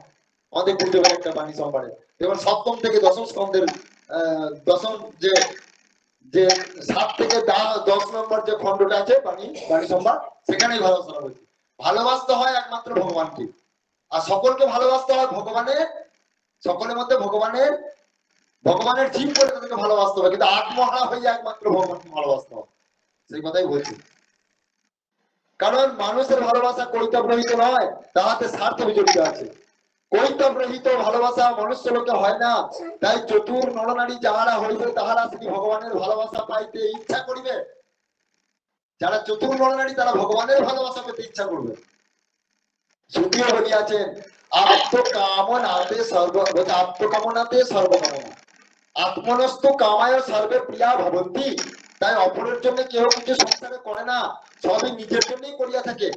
এই তত্ত্ব যাহারা একবার শুনিয়াছেন তাহারাই বুঝিতে পারিবেন সংসারে ভালোবাসার মর্ম কি, উহা দৌড় কতটুকু। বলছেন যা হোক, তা হইলে তো এই সংসারকে মজাইয়া রাখিতে হইবে। জীবনের দিনগুলিকে কোন রূপে কাটানো চাই, সাধারণ মানুষ কি লইয়া বাঁচিবে। তাই বিধাতা পুরুষ সংসারী জীবকে ফেলিবার জন্য কত খেলনাই না দিয়েছেন, দেখেছেন কত খেলনা দিয়েছেন, যদিও তাহার কোন সত্যকার সার্থকতা নাই, সবকিছুই মোহ বই আর কিছুই নাই। তথাপি এই মোহকেই শ্রী ভগবানের সামগ্রী বলিয়া যদি মনে করে, তবে ইহাতেই তাহাদের সবকিছু হইয়া যায়। যদি ওটাকে মনে করে ভগবানের, দেখুন মোটটাকে ঘুরিয়ে দেওয়া। গুরুদেব কত সুন্দর সহজ ভাবে পন্থা বলে দিয়েছেন, বলে মোহ দিয়ে আমাদের সংসারটাকে রেখেছে, কিন্তু যদি ভেবে দেওয়া যায় সংসার এটি ভগবানের সংসার, বলে তাতেই আমাদের সবকিছু হয়ে যাবে। আজকে এই পদ্ধতি থাক, বাকিটা আবার কাল আসবো। হ্যাঁ, তাহলে দেখুন, তাহলে এখানে আমাদের কি পেলাম আজকের মতো, ঠাকুরের মুখ থেকে আমরা কি পেলাম, যে আমরা পেলাম কি, হ্যাঁ ভালোবাসা আমাদের ভগবানের ভালোবাসাটা পেতে হবে, এই সংসারটাকে ভগবানের করতে হবে। এইটা আমরা এই পর্যন্ত পেলাম যে আমাদের যা কিছু করাচ্ছেন ভগবানই করাচ্ছেন, ভগবানকে আমাদের সবকিছু অর্পণ করে করতে হবে। হ্যাঁ, ভগবানকে স্মরণ করে সবসময় ভগবানের স্মরণ থেকে আমাদের দূরে থাকলে চলবে না। এটা পর্যন্ত আমরা পেলাম। তাহলে আমাদের শ্রবণ ভক্তি গেল, কীর্তন ভক্তিটা তার সঙ্গে আমাদের হয়ে গেল। কীর্তন কিভাবে করতে হবে সেটা আমরা বুঝলাম। হ্যাঁ, সেখানে কি বলছে কীর্তনটা আর একটা অর্থ কি, ওই যে শিক্ষাশ্রকে মহাপ্রভু আর একটা শিক্ষা দিচ্ছেন, ত্রিনাদপি শুনের জন্য তরুণ সহিষ্ণ না অমানিন মানতেন কীর্তনিয়া সদা হল। বলছে তৃণের মতো, হ্যাঁ তৃণের থেকেও আমাদের নিচু হয়ে নাম কীর্তন করতে হবে, মানে দিন ভাবটা হয়ে। একবারে তো এগুলো হওয়া সম্ভব নয়, কিন্তু ধীরে ধীরে আমাদের এগুলোকে ভাবগুলোকে রাখতে হবে। তাই তো এনারা বলেছেন কত, হ্যাঁ এগুলো আমাদের মনে মনে রেখে যদি নাম করা হয় তাহলে অহংকার আমাদের পেয়ে বসবে না। ঘাসকে মেরে দিলে পরে দেখবেন ঘাস কিছুক্ষণ পর আবার উঠে যাবে, তার থেকেও আমাদের নিচু হতে বলছে। ঘাসকে যখন মেরে দেওয়া হয়, পদদলিত করা হয়, তখন ঘাস নিচু হয়ে যায়, পরক্ষণে আবার আস্তে আস্তে উঠেও যায়, কিন্তু তার থেকেও আমাদের নিচু হতে বলছে। ত্রিনাদ দোপি শুনিছিল তরুণ সহিষ্ণ না, গাছের বলছে গাছের মতো আমাদের সহিষ্ণুতা হতে হবে। কিরকম গাছ দেখবেন, এই যে প্রখর রৌদ্রে গাছের তলায় আপনি হ্যাঁ ছায়া পাচ্ছেন, কত সুন্দর শীতল হাওয়া পান, কিন্তু ওই গাছকে আপনি যখন কোঠার দিয়ে আঘাত করছেন, তার ডালপালা কেটে দিচ্ছেন, গাছ কিছু বলে, সব সহ্য করে তবু তিনি কিন্তু সেই ছায়া দান করেন। ওই রকম সহ্য শক্তি আমাদের থাকতে হবে। আমাদেরকে কেউ অপমান করছে, আমাদেরকে কেউ বকছে, সেটাকেও আমাদের হজম করে নিতে হবে ভগবানের কৃপা মনে করে। হ্যাঁ, কিন্তু একটা জায়গা থেকে না, কোন জায়গাটা না, আমাদের ধর্মে যখন কেউ আঘাত করবে তখন তার বিরুদ্ধে লড়তে হবে, ওই জায়গাটা নয়, এই জায়গায়। কিন্তু যখন আমাকে কোনো ব্যক্তি ব্যক্তিগত ভাবে আমাকে যখন বকবে, আমাকে যখন মারবে, হ্যাঁ তখন সেটা আমাকে ভগবানের দান বলি মানতে মেনে নিতে, এটাই বলছি। তাহলে কি হলো, তৃণাদপি শুনি জন্য তরুণ সহিষ্ণু অমানিন মান দেব, অমানিকে মান দিতে হবে, অমানিকে। আরে মানিকে তো সবাই মান দেয়, তেলা মাথায় তেল সবাই দেয়, একটা কথা আছে না, দেখবেন যারা বড় লোক তাদেরকে বড় লোকদের সঙ্গে বড় লোকদেরই কারবার হয়, এটা একটা হয়। গরিবদেরকে সবাই কি বোঝে? বোঝে না। অমানি যাদের মান, যারা মান সম্মান যারা পায় না, যারা আমাদের সমাজে নিচু হয়ে আছে, হ্যাঁ, বলে তুমি তাদেরকেও মান দাও, তাদেরকেও বড় করো, দেখবে তারা একদিন মহান হয়ে যাবে। তোমাদের ভালোবাসাতে একদিন তারা মহান হয়ে, এটা গুরুদেবের বাণী, আমাদের অখিল ভারত ভাগবত সঙ্গের এটা হচ্ছে ভাবধারা। ওই মান যদি দিতে পারো তবে তো ভগবান তোমার উপর প্রসন্ন হবে। সেটা মহাপ্রভু সেই কথা বলছেন, অমানি না মানি দেন। মহাপ্রভুর জন্য সবারই পায়ের তলে গোড়াগুড়ি দিতেন নাম পড়ার সময়, কে চন্ডাল কে ব্রাহ্মণ, হ্যাঁ, এইসব আর তার বিচার ছিল না। যার মুখে নাম শুনতেন হা কৃষ্ণ করে গোড়াগুড়ি দিতেন। মহাপ্রভু একবার যখন তার রাধা ভাব উৎপন্ন হয়েছে, রাধা ভাবকে ধরে রাখতে পারছেন না, ওই 18 বছর যখন গম্ভীরায় রয়েছেন, হ্যাঁ, তা সেই সময় তার অন্তরঙ্গ শিষ্য থেকে গার্ড দিয়ে রয়েছে, তখন তার উন্মাদ অবস্থা, তখন ওই বাস দিয়ে পুরী ধাম দিয়ে না, একজন সাধারণ ব্যক্তি, একজন সাধারণ অতি সাধারণ মানুষ, সে ধর্মটার মতো খুব একটা করতো না, কিন্তু সে জেলে ছিল, একজন জেলে। সে সারাদিনে ওই মাছ ধরে বেড়াতো, সকল মাছ বিক্রি করতে সকল তার কাজ ছিল। তা সেই মানুষ ওই একটা জিনিস কি করতো, ওই সকালবেলা উঠে সমুদ্রে স্নান করে না, ওই কৃষ্ণ নামটা করতে করতে যেত। মহাপ্রভু ওই মহাপ্রভুর পাশ হয়ে জগন্নাথের মন্দিরে হয়ে যেত, ওই জোর জোর করে নামটা করতে করতে যেত। আর মহাপ্রভু সেই সময় শুনতে পেয়ে, কৃষ্ণ নাম যে শুনেছে, আর সেই সময় মহাপ্রভু চিৎকার করে বাইরে থেকে বেরিয়েছে, একবারে তার পা গুলোকে হাওয়া করে ধরে নিয়েছে, হাওয়া করে কাঁদছে, কোথায় কৃষ্ণ, আমার কৃষ্ণকে পাই দাও, তুমি আমার শ্রেষ্ঠ, তুমি হচ্ছে কৃষ্ণের শ্রেষ্ঠ ভক্ত, তুমি শ্রেষ্ঠ ভক্ত, আমার কৃষ্ণকে পাই দাও। চৈতন্য চরিতামৃতের এর কথা বলা হয়েছে। কি ভাব প্রথম দিকে, এই অমানিন্য মানবের সবার মধ্যে সে ভগবানকে দেখছে, সবাইকে গুণী দেখছে। সেটাই বলছে, অমানিকে মান দিতে হবে, অমানিকে মানে দিলেও কীর্তনীয় নাম, তারপর সেই ভাব রেখে কীর্তন করো, তাহলে দেখো ভগবান বা খুশি হয়ে যায়। এই কথাটাই বলতে চাইছেন শিক্ষাষ্টকের। হ্যাঁ, এই দুখানা বিখ্যাত শ্লোক, এই দুটো। যাই হোক, তাহলে শ্রবণ হলো কীর্তন হলো, এর উপরে শ্রবণম কীর্তনম বিষ্ণু শরণম, শরণ, শরণ। এখন স্মরণটা কি, স্মরণটা কি? প্রহ্লাদ মহাশয় তার অসুর বালকদেরকে বা স্মরণের কথা বলতে, দেখো শ্রবণ করছো, ভগবানের কথা শ্রবণ করতে করতে মনে আনন্দ যাচ্ছে, তারপর কীর্তন করছো, নাম করছো, মনে আনন্দ হচ্ছে বলে, এবার কীর্তন করতে করতে তুমি আরো উপরে যাবে, তখন দেখবে শুধুমাত্র মনে হয় ভগবানকে স্মরণ করি। স্মরণটা কি? স্মরণটার একটা প্রকার, স্মরণ, স্মরণটা যখন গভীর ভাবে হয়ে যায় তখন তাকে ধ্যান বলে। স্মরণটাকে এক কথা চিন্তা বলা হয়, ভগবানকে চিন্তা, ভগবানের লীলা চিন্তা, ভগবানের পাদপদ্ম চিন্তা, গুরুদেবের চিন্তা, গুরুদেবের পাদপদ্ম চিন্তা, গুরুদেবের লীলা চিন্তা, ওটাই স্মরণ। ওই চিন্তাটা যখন একনিষ্ঠ ভাবে গভীর ভাবে হবে, ওই চিন্তার বাইরে আর কোনো কিছু যখন চিন্তা থাকবে না, তখন তাকে বলা হয় ধ্যান। ধ্যান, সেই ধ্যানের প্রক্রিয়াটা কেমন? আমাদের গুরুদেব ভক্তি ভাগীরথী কথা, ভক্তি ভাগীরথী ধারাতে সেটা উল্লেখ করেছেন, লিখেছেন। ধ্যান বলে, ধ্যানটা কি বস্তু, ধ্যান কাকে বলে, ধ্যানটা সঠিকভাবে করার পন্থাটা কি, সেখানে তিনি বোঝাবার চেষ্টা করছেন উদাহরণ দিয়ে। বলেন, আমাদের দেহের দুটি গতি, আমাদের দেহের দুটি গতি কি কি? একটা বহির্মুখ গতি, একটা অন্তর্মুখ গতি। অর্থাৎ আমাদের দেহের যে ইন্দ্রিয়গুলি আছে, দেহের যে ইন্দ্রিয়গুলি কি কি? আমাদের যে 10টা ইন্দ্রিয়, 10টা ইন্দ্রিয়ের মধ্যে 5 ইন্দ্রিয়, হ্যাঁ, হাত পা মুখ নাক চোখ, এই যেগুলো, এগুলো তো সব বহির্মুখ, বহির্মুখী করে রেখেছে ভগবান। বুঝতে পারা যাচ্ছে তো? বহির্মুখী করেছে, আমাদের দেহের বাইরে এগুলো দেখতে পাচ্ছি। হ্যাঁ, সেই জন্য এই একটা গতি, এই একটা দিক, আর একটা অন্তর্মুখী দিক একটা আছে। অন্তর্মুখ দিক হচ্ছে মন আর আত্মা, এটা দেহের অভ্যন্তরে থাকে, তাই না? বোঝা গেল তো? ঠিক আছে, তাহলে দুটি দিক। এইবারে বলছে যে আমাদের দুটি গতি, দেহের দুটি গতি, একটা হচ্ছে বহির্মুখ গতি, একটা হচ্ছে অন্তর্মুখ গতি।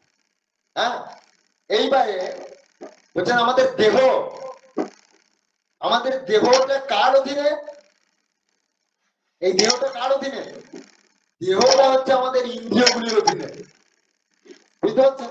ভক্তি ভাগবতী ধারাতে লিখেছেন আমাদের দেহটা খুব ভালো করে বুঝুন, একটু মন দিয়ে শ্রবণ করলে বুঝতে পারবেন, অমনস্ক হলেই কিন্তু আর শুনতে পাবেন। দেহ কার অধীনে? ইন্দ্রগুলির আন্ডারে আছে, আমাদের ইন্দ্রগুলির আন্ডারে দেহটা আছে, তাই না? বোঝাই যাচ্ছে। ইন্দ্রগুলি কার আন্ডারে? ইন্দ্রগুলি কার অধীনে? মনের অধীনে। বাহ, সুন্দর, মনের অধীনে। হ্যাঁ,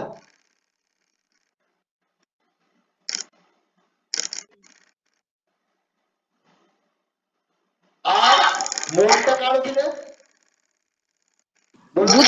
বুদ্ধি হ্যাঁ, বুদ্ধি মনটা হচ্ছে আত্মার অধীনে। একদম কারেক্ট, সুন্দর বলেছেন। আত্মার অধীনে হচ্ছে মন। হ্যাঁ, কারণ আত্মা যদি না থাকে তাহলে তো কিছুই থাকবে না দেহের মধ্যে। হ্যাঁ, তাহলে এবার এই যে ইন্দ্রিয়গুলোকে পরিচালনা করছে মন, এখন আমাদের ইন্দ্রিয়গুলি, প্রত্যেকটা ইন্দ্রিয়কে, হ্যাঁ, এই যে ইন্দ্রিয়গুলি যখন আমরা যে চোখে দেখছি, সেটা কিন্তু আমরা চোখে দেখছি, ওইটা ইন্দ্রিয় যদি আমাদের চোখের সঙ্গে যদি যুক্ত হয় তবে আমরা দেখতে পাবো। মনে করুন আমি আপনাকে দেখছি চোখে, কিন্তু আমার মনটা যদি অন্যদিকে থাকে তাহলে আমি আপনাকে দেখছি না, দেখছি না। মনটা যেখানে সেখানে দেখছি, বুঝতে পেরেছেন? কিন্তু মনটা যদি যুক্ত থাকে আপনার দিকে তাহলে আমি আপনাকে দেখছি। আপনি একটা নাকে নখ পরে আছেন, আপনি কপালে সিঁদুর পরে আছেন, আপনি টিপ নিয়ে আছেন, আপনার হাতে শাঁখা সিঁদুর দেখতে পাচ্ছি। কিন্তু মনটা যদি আমার বেনা গাছে থাকে, ওইখানে বেনা ছেড়ে গাছে ফুল ফুটেছে ওইটা দেখছি আমি, আর আমার চোখটা আপনার দিকে, তাহলে কিন্তু সেটা দৃষ্টি হলো না। তাহলে মন যদি আপনার দিকে দৃষ্টি থাকে তাহলে সেইটা দেখছে। তার মানে কি, ইন্দ্রিয়গুলো মনের অধীনে কিভাবে কাজ করছে। হাতও তাই, হাত যখন কাজ করছে কিছু, সেটা মন যদি হাতের সঙ্গে যুক্ত থাকে তবেই। আপনি একটা হাতে কাজ করছেন, কি করছেন? আপনি দেখবেন রান্না করছেন, আর মনটা আপনার যুক্ত আছে, অন্য কেউ এসেছে, আপনি কেমন আছেন, অন্যজনের সাথে কথা বলছেন, কথা বলতে দেখবেন হাতের ছেঁকা লেগে গেল, কারণ আপনি মনটা অমনস্ক ছিলেন, তো আগুনটা লক্ষ্য করেন না, ওখানে ওই ছেঁকা লেগে গেল। অতএব আপনি যার সঙ্গে কথা বলছেন তার দিকে মনটা আছে। তাহলে সেই ক্ষেত্রে হাতের কোনো কৃতিত্ব নাই। কৃতিত্ব তখনই মনটা যেখানে যার সঙ্গে যুক্ত হবে, যে ইন্দ্রিয় সঙ্গে। পায়ের সঙ্গে যখন চলবেন তখন মনটা পায়ের সঙ্গে যুক্ত হতে হবে। এইভাবে প্রত্যেকটা ইন্দ্রিয়ের সঙ্গে যখন মন যুক্ত হচ্ছে তখন দেহের কার্যকারিতা হচ্ছে। হ্যাঁ, এইবারে সাধুরা কি করেন? সাধু মহাত্মারা ওই মনটাকে না, ওই ইন্দ্রিয়গুলি থেকে মনটাকে সরিয়ে নিয়ে ওই গুরু পাদ পদ্মে, ভগবত পাদ পদ্মে মনটাকে সব সময় ফেলে রেখে দেন। এই জন্য চতুর হচ্ছে সাধু সন্তরা। এটা দীর্ঘদিনের অভ্যাসের ফল, করে এইভাবে করতে বলছেন, আমাদের গুরুদেব লিখেছেন সেই কথা। হ্যাঁ, যেমন একবার একবার নারদজিকে একবার ভগবান নারায়ণ বলছেন যে, হে নারদ, তুমি মর্তধামে না একবার আমার একজন প্রধান ভক্ত আছে, তাকে একবার দেখে এসো, আমার তার জন্য খুব মনটা খারাপ লাগছে। তিনি হচ্ছেন কে? জনক রাজা। বলে জনক রাজার গৃহে একবার যাও, আমার মনটা খুব খারাপ, অনেকদিন তার খবর পাই নাই, তুমি একবার যাও। তারপরে বলছি জনক বলছি যে আমি তো জানতাম ভগবানের শ্রেষ্ঠ ভক্ত, আবার আমার থেকেও আরো প্রধান ভক্ত আছে মর্তধামে। নারদজি ভাবছেন, মনে মনে ভাবছেন, হ্যাঁ ঠিক আছে একবার দেখে তো আসি নাও। গেছে জনরাজার বাড়িতে গেছে। এবার জনরাজার কাছে গিয়ে দেখছে তার বাড়িতে বিশাল বিশাল সে অট্টালিকা, বিশাল সে অট্টালিকার মধ্যে রাজা মানে সেই সোনার সিংহাসনে বসে আছে। হ্যাঁ, তার সব পরিচারিকারা তাকে সব, হ্যাঁ, কেউ চামচ দুলাচ্ছে, কেউ হাওয়া দিচ্ছে, কেউ তাকে তার শরীরে মর্দন করে দিচ্ছে। এরকম আমরা যেমন ভাবে সব রাজা মহারাজা থাকে আর কি। আর তো সেই না আলোচিত দেখে একবারে সেই একবারে দেখে থ বলে, আরে বলে এই মহাপাশনীটাকে বললে আমার মহাভক্ত, বলে আমার প্রধান ভক্ত। নারায়ণ নারায়ণ বাবা, এটা তো মুখ দর্শনই পাপ। বলে চলো চলো চলো চলো এখান থেকে কেটে পড়ি। বলে তো ঘোর বিষয়ই। হ্যাঁ, বলি এইসব পরিচারিকারা মেয়েরা সব তাকে গা মর্দন করছে, কেউ কেউ হাত টিপছে, কেউ গা টিপছে, কেউ সোনার সিংহাসনে বসে আছে, এবার কি করে ভক্ত হবে? হ্যাঁ, চলো চলো এখানে কেটে পড়ি। আর সঙ্গে সঙ্গে দিকে সে রাজা যখনই সে নারদজিকে দেখতে পেয়েছে, সে উঠে ওখান থেকে আসন থেকে বসে বলে, প্রভু আজ আমার কি সৌভাগ্য, আজ ভগবানের প্রধান পার্ষদ আমার ঘরে এসেছেন। হ্যাঁ, আসুন আসুন আসুন, আপনি আসন গ্রহণ করুন। বলে, আরে অকাল কুষ্মান্ড, তোমার ঘরকে কি আসবো, তুমি একজন পাপী। বলে, আমি এই চললাম। এই বলে দিয়েছে, তখন রাজার মনে কষ্ট হয়ে গেছে। রাজা তো তখন যা বলে বুঝতে পারলেন যে আমার তো বৈষ্ণব সেবা হলো না, বৈষ্ণব আমার ঘর থেকে কুদ হয়ে চলে যাচ্ছে। তখন সঙ্গে সঙ্গে কি করলেন, মন্ত্রী থেকে বললেন, এই ওনাকে ধরে রাখো, ওনাকে ধরে রাখো, কোনো আঘাত কিছু করবো না, ওনাকে ধরে নিয়ে এসো আমার কাছে। নারদজিকে ধরে নিয়েছে, নিয়ে তখন নারদজি বলছে, আরে ছাড়ুন ছাড়ুন আমাদেরকে, ছাড়ুন, আমাকে যেতে হবে, বৈকুণ্ঠে যেতে হবে, আমার অনেক কাজ, এরকম বলছেন আর কি। তখন রাজা বলছেন, আরে মশাই, আপনি যখন রাজার গিরি এসেছেন তখন দুটো সেবা করে যেতে হবে আপনাকে। বলে মাথা খারাপ, বাবরে পাপিষ্ঠ ঘোড়া আমি সেবা করবো না। বলে এখানে সব ভোগ লিপ্সা হয়, এখানে পাপ কাজ হয়, এখানে এদের এই পাপীদের হাতে আমার খাওয়াই উচিত নয়, এখানে আমি খেতে পারবো না। বলে আমরা বৈষ্ণব, আমাদের একটা নিয়ম আছে, এখানে কি করে খাবো? তারপরে বলে আমাকে ছেড়ে দিন, আমার নিষ্ঠা বজায় রাখুন। তখন রাজা বলছে, আরে মশাই, আপনার নিষ্ঠা বজায় রেখে সব হবে? হ্যাঁ, আপনাকে কিছু খেয়ে আজকে ছেড়ে দেবো না। বলে তখন রাজা বললেন, দেখুন আমার যত বৈষ্ণব অপরাধ হবে আপনাকে আজকে সেবা করিয়েছি। জনরাজা বলছেন, তখন দেখুন আপনি যদি অন্যথা করেন তাহলে কিন্তু আপনাকে এবারে অন্যরকম ব্যবস্থা করতে হবে, দেখেছেন? এবার অন্য ব্যবস্থা দেখছেন, শিক্ষা দিতে হবে একজন। আরে জনরাজা কে? সীতার বাবা, সেটা শিক্ষা দিচ্ছে। তখন কি বললেন, তার মন্ত্রীকে শিখিয়ে দিলেন যে দেখো, তার জন্য সুন্দর সব পদ রান্না করবে, ভালোভাবে সব রান্না করবে, প্রচুর পদ করবে, একবারে হ্যাঁ এই 64 ভোগ 64 ব্যঞ্জন করবে। আর সেখানে ওই প্রত্যেকটা রান্নার সঙ্গে কোনোটাতে নুন দেবেন, লবণ দেবেন, রান্না করে তাকে খাওয়াবে।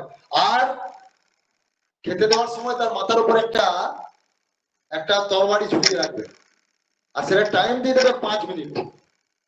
5 মিনিট টাইমের মধ্যে তাকে সেবা করতে হবে। ওই 5 মিনিটে ওইটাকে এমন ভাবে বেঁধে রাখবে যে 5 মিনিট পরে যেন ওই ইয়েটা যেন পড়ে যায়। তখন এবারে মহারাজা কি করে, তাকে খুব ফটা করে আরতি টারতি করে সবকিছু করে বললেন, মহারাজ আপনি এখানে সেবা করুন। হ্যাঁ, সেবা করার পর আপনি এইসব সেবা করে কেমন স্বাদ হয়েছে আমাকে একটু বোঝাবেন, আর আপনার জন্য 5 মিনিট সময় দেওয়া আছে। হ্যাঁ, ওই 5 মিনিট পর কিন্তু এই ধারালো অস্ত্র কিন্তু আপনার মাথায় পড়বে, ঠিক আছে? আপনার দরজা বন্ধ করে দিলেও আপনি সেবা করুন। আর নারদজি তো পরে থরথর করে কাঁপছে, ওরে বাপরে, কি রকম সেবক বাবা সেবা করছে, হ্যাঁ এরকম পাপিষ্ঠ ঘরে এসে গেছে। ও আপনার সে খেয়ে না আছে না কানিছে অনেকে, আর বলে দিয়েছিলেন যে একটা যেন না পড়ে থাকে, সব খেতে হবে, বলে দিয়েছে এরকম কঠোর শাস্তি। হ্যাঁ, ও অন্য সময় নারদজি করে গোটা যা কিছু ছিল একবারে সেই হ্যাঁ বমি হয় হোক, খেতে ছাড়বো না, সব কিছু কোনো রকম ভগবানকে নিবেদন করে কোনো রকম সেবা করে নিলেন। নিয়ে সেবা করে দেওয়ার পর হ্যাঁ একবারে 5 মিনিটের আগেই নারদজি বেরিয়ে গেছে। আর 5 মিনিট পরে দেখছি অস্ত্র আম করে নিচে পড়লো, বাবা বেঁচে গেছি আমি, বাবা রে কি সাংঘাতিক ব্যাপার। তারপর রাজা ঘর খুলে দিয়েছে, এই হ্যাঁ হচ্ছে যে বৈষ্ণবজি আপনার ঠিকঠাক সেবা হয়েছে তো, সবকিছু সব হয়েছে, যা বলবেন না, বৈষ্ণব তো মিথ্যা কথা বলে না, আপনি তো সব সত্যি বলবেন। যাই হোক, কোনটা সব থেকে ভালো টেস্ট হয়েছে বলুন তো, কোন খাবারটা ভালো স্বাদ হয়েছে?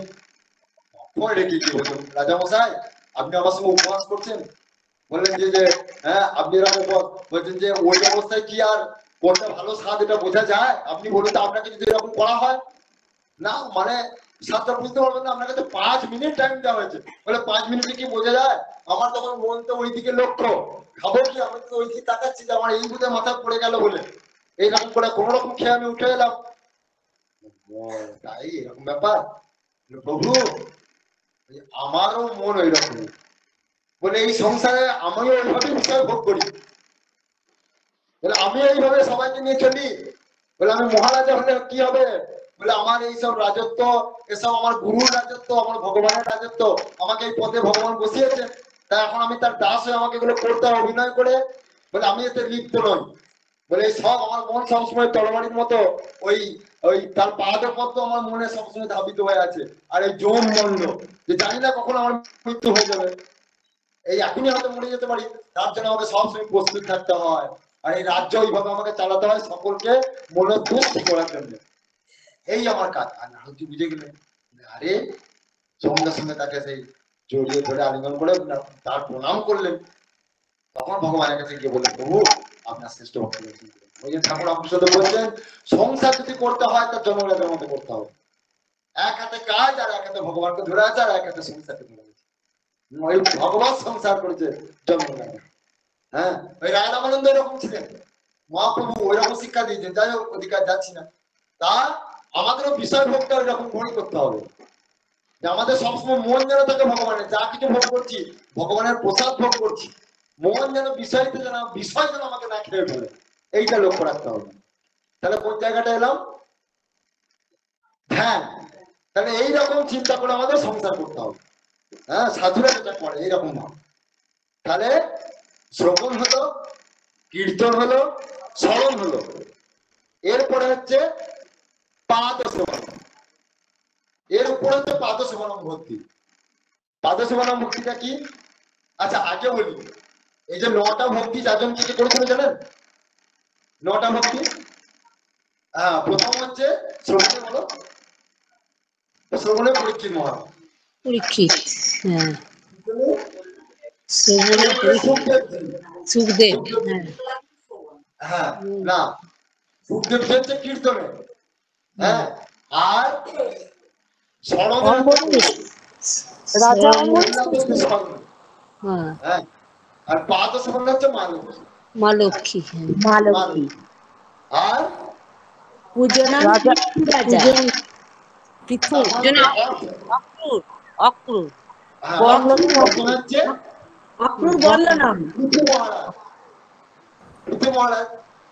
তারপর হচ্ছে বন্দন, বন্দনে বন্দনে অক্রুর, অক্রুর। তারপর হচ্ছে দাস্য, দাস্য, দাস্য হনুমান, হনুমান, হনুমানজি। হ্যাঁ, তারপর হচ্ছে শঙ্খ, শঙ্খ, অর্জুন, অর্জুন, শঙ্খ অর্জুন, শ্রীরামচন্দ্র নাম বৈষ্ণবাদী সখা। তারপর হচ্ছে আত্মনিবেদন, আত্মনিবেদন বলি রাজা, মহারাজ বলি, বৃন্দাবনের গোপীরা। তাহলে এখানে বলছেন যে এক একটা এই নববিধার এক একটাকে কেন্দ্র করে আমরা যদি পালন করি, যদি কেবলমাত্র শ্রবণ করে যাই তাহলে তাতেই আমাদের মুক্তি হয়ে যাবে, কিন্তু শ্রবণের মতো শ্রবণ করতে হবে। সেই জন্য গুরুদেব ভক্তি ভাগবতী ধারা লিখেছেন যে আমরা দেহধারী মানুষ, তো আমরা এক একটা সাধন নিয়ে চিরকাল থাকতে পারবো না। যেমন এই যে পরীক্ষিত 7 দিন শুধু শ্রবণই করে গেছে, শুধু শ্রবণই করে গেছে, শ্রবণকে আমরা পাবো, আমাদের সংসারে কাজ আছে। সেই জন্য হচ্ছে আমাদের এই 9টা ভক্তিকেই যাজন করতে হবে অল্প অল্প করে, কিন্তু প্রত্যেকটাকে শুদ্ধ ভাবে যাজন করতে হবে, শুদ্ধ হবে, তাহলে আমাদের মুক্তি হয়ে যাবে। হ্যাঁ, আর কীর্তনে আমাদের কে সুখদেব তুমি এরকম, তাই এই সকল আচার্যরা ওই একটা দিয়ে মুক্তি লাভ করে গেছে বা ভগবানকে পেয়ে গেছে। আমাদের সবগুলোকেই আচরণ করতে হবে, বা আমাদের কেউ হয়তো একটা বিষয়কে কেউ বেশি বেশি করে করবে আর বাকিগুলো একটু একটু করে থাকবে, এরকম হতে পারে। কেউ হয়তো দুটো তিনটে করেও মুক্তি লাভ করতে পারে, যার যত সুবিধা আর কি, কিন্তু করতে থাকা হবে। এই 9টাকে, এই 9টার মধ্যে একটাকেও নিতে হবে মোট কথা। তাহলে পাদ সেবন ভক্তিটা মা লক্ষ্মী করেছে। তাহলে মা লক্ষ্মী যদি করেছে তাহলে আমরা এখন কি করে, আমরা তো ভগবানের কাছে পাচ্ছি না। হ্যাঁ, তা গুরুদেবকে আমরা পেয়েছি, কিন্তু এখন তো গুরুদেবকে আমরা সশরীরে পাচ্ছি না, বা এখন যারা গুরুদেবের আশ্রয় পাচ্ছে তারা কি করবে? তাদের তো মনে দুঃখ হবে, চরণ হাত দিতে পারে নাই, অনেকেই আছে। আবার যারা দীক্ষিত তারাও অনেকে যারা পারে না, তাদেরও তো মনে দুঃখ হবে। তাহলে তারা কি নাম সেবা বলছে যে আমাদের সেখানে হচ্ছে পাদক হচ্ছে যে সেখানে গুরুদেব লিখছেন, ভক্তি ভাগবতী দ্বারা লিখছেন, বলছেন আমরা যদি গুরু গোবিন্দের পাদক পান করি, আমরা গুরুর মূর্তি আছে, ভগবান কৃষ্ণের মূর্তি আছে, সেই মূর্তির পাদকে, হ্যাঁ, আমরা নারায়ণ শিলা, শালগ্রাম শিলা স্নান করাই, সেই জল, হ্যাঁ, গুরুদেবের চরণের জল, গুরুদেবের চরণ থেকে যে জল পাচ্ছি, যে পাদক, ওই পাদক শ্রাবণ করলে আমাদের সেবন করলে আমাদের পাদ, ওই পদ সেবা ভক্তি হয়ে যায়। তারপরে আমাদের আমাদের পা দ্বারা এই আশ্রমে যদি এসে আমরা হয়তো আমাদের পায়ের দ্বারা আমরা আসছি, আমাদের শুভ কাজে আমরা এইখানে আসছি, আশ্রমে আসছি, বৃন্দাবন যাচ্ছি, ধাম যাচ্ছি, এখানে এসে আমরা গুরুদেবের চরণধুলি সমস্ত জায়গায় রয়েছে, ওই চরণধুলি যদি আমরা গ্রহণ করি মনে মনে স্মরণ করে, তাহলে সেটাও পাদ সেবন ভক্তিতে পড়বে। হ্যাঁ, আবার বিগ্রহতে তুলসী অর্চন, তুলসী দিয়ে, হ্যাঁ, সেইটা সেবন করা, সেটাও পাদ সেবন ভক্তি হয়ে যায়। এই হচ্ছে পাদ সেবন ভক্তি। তার উপরে কি পাদ সেবন ভক্তি হলো, তারপরে হচ্ছে অর্চন।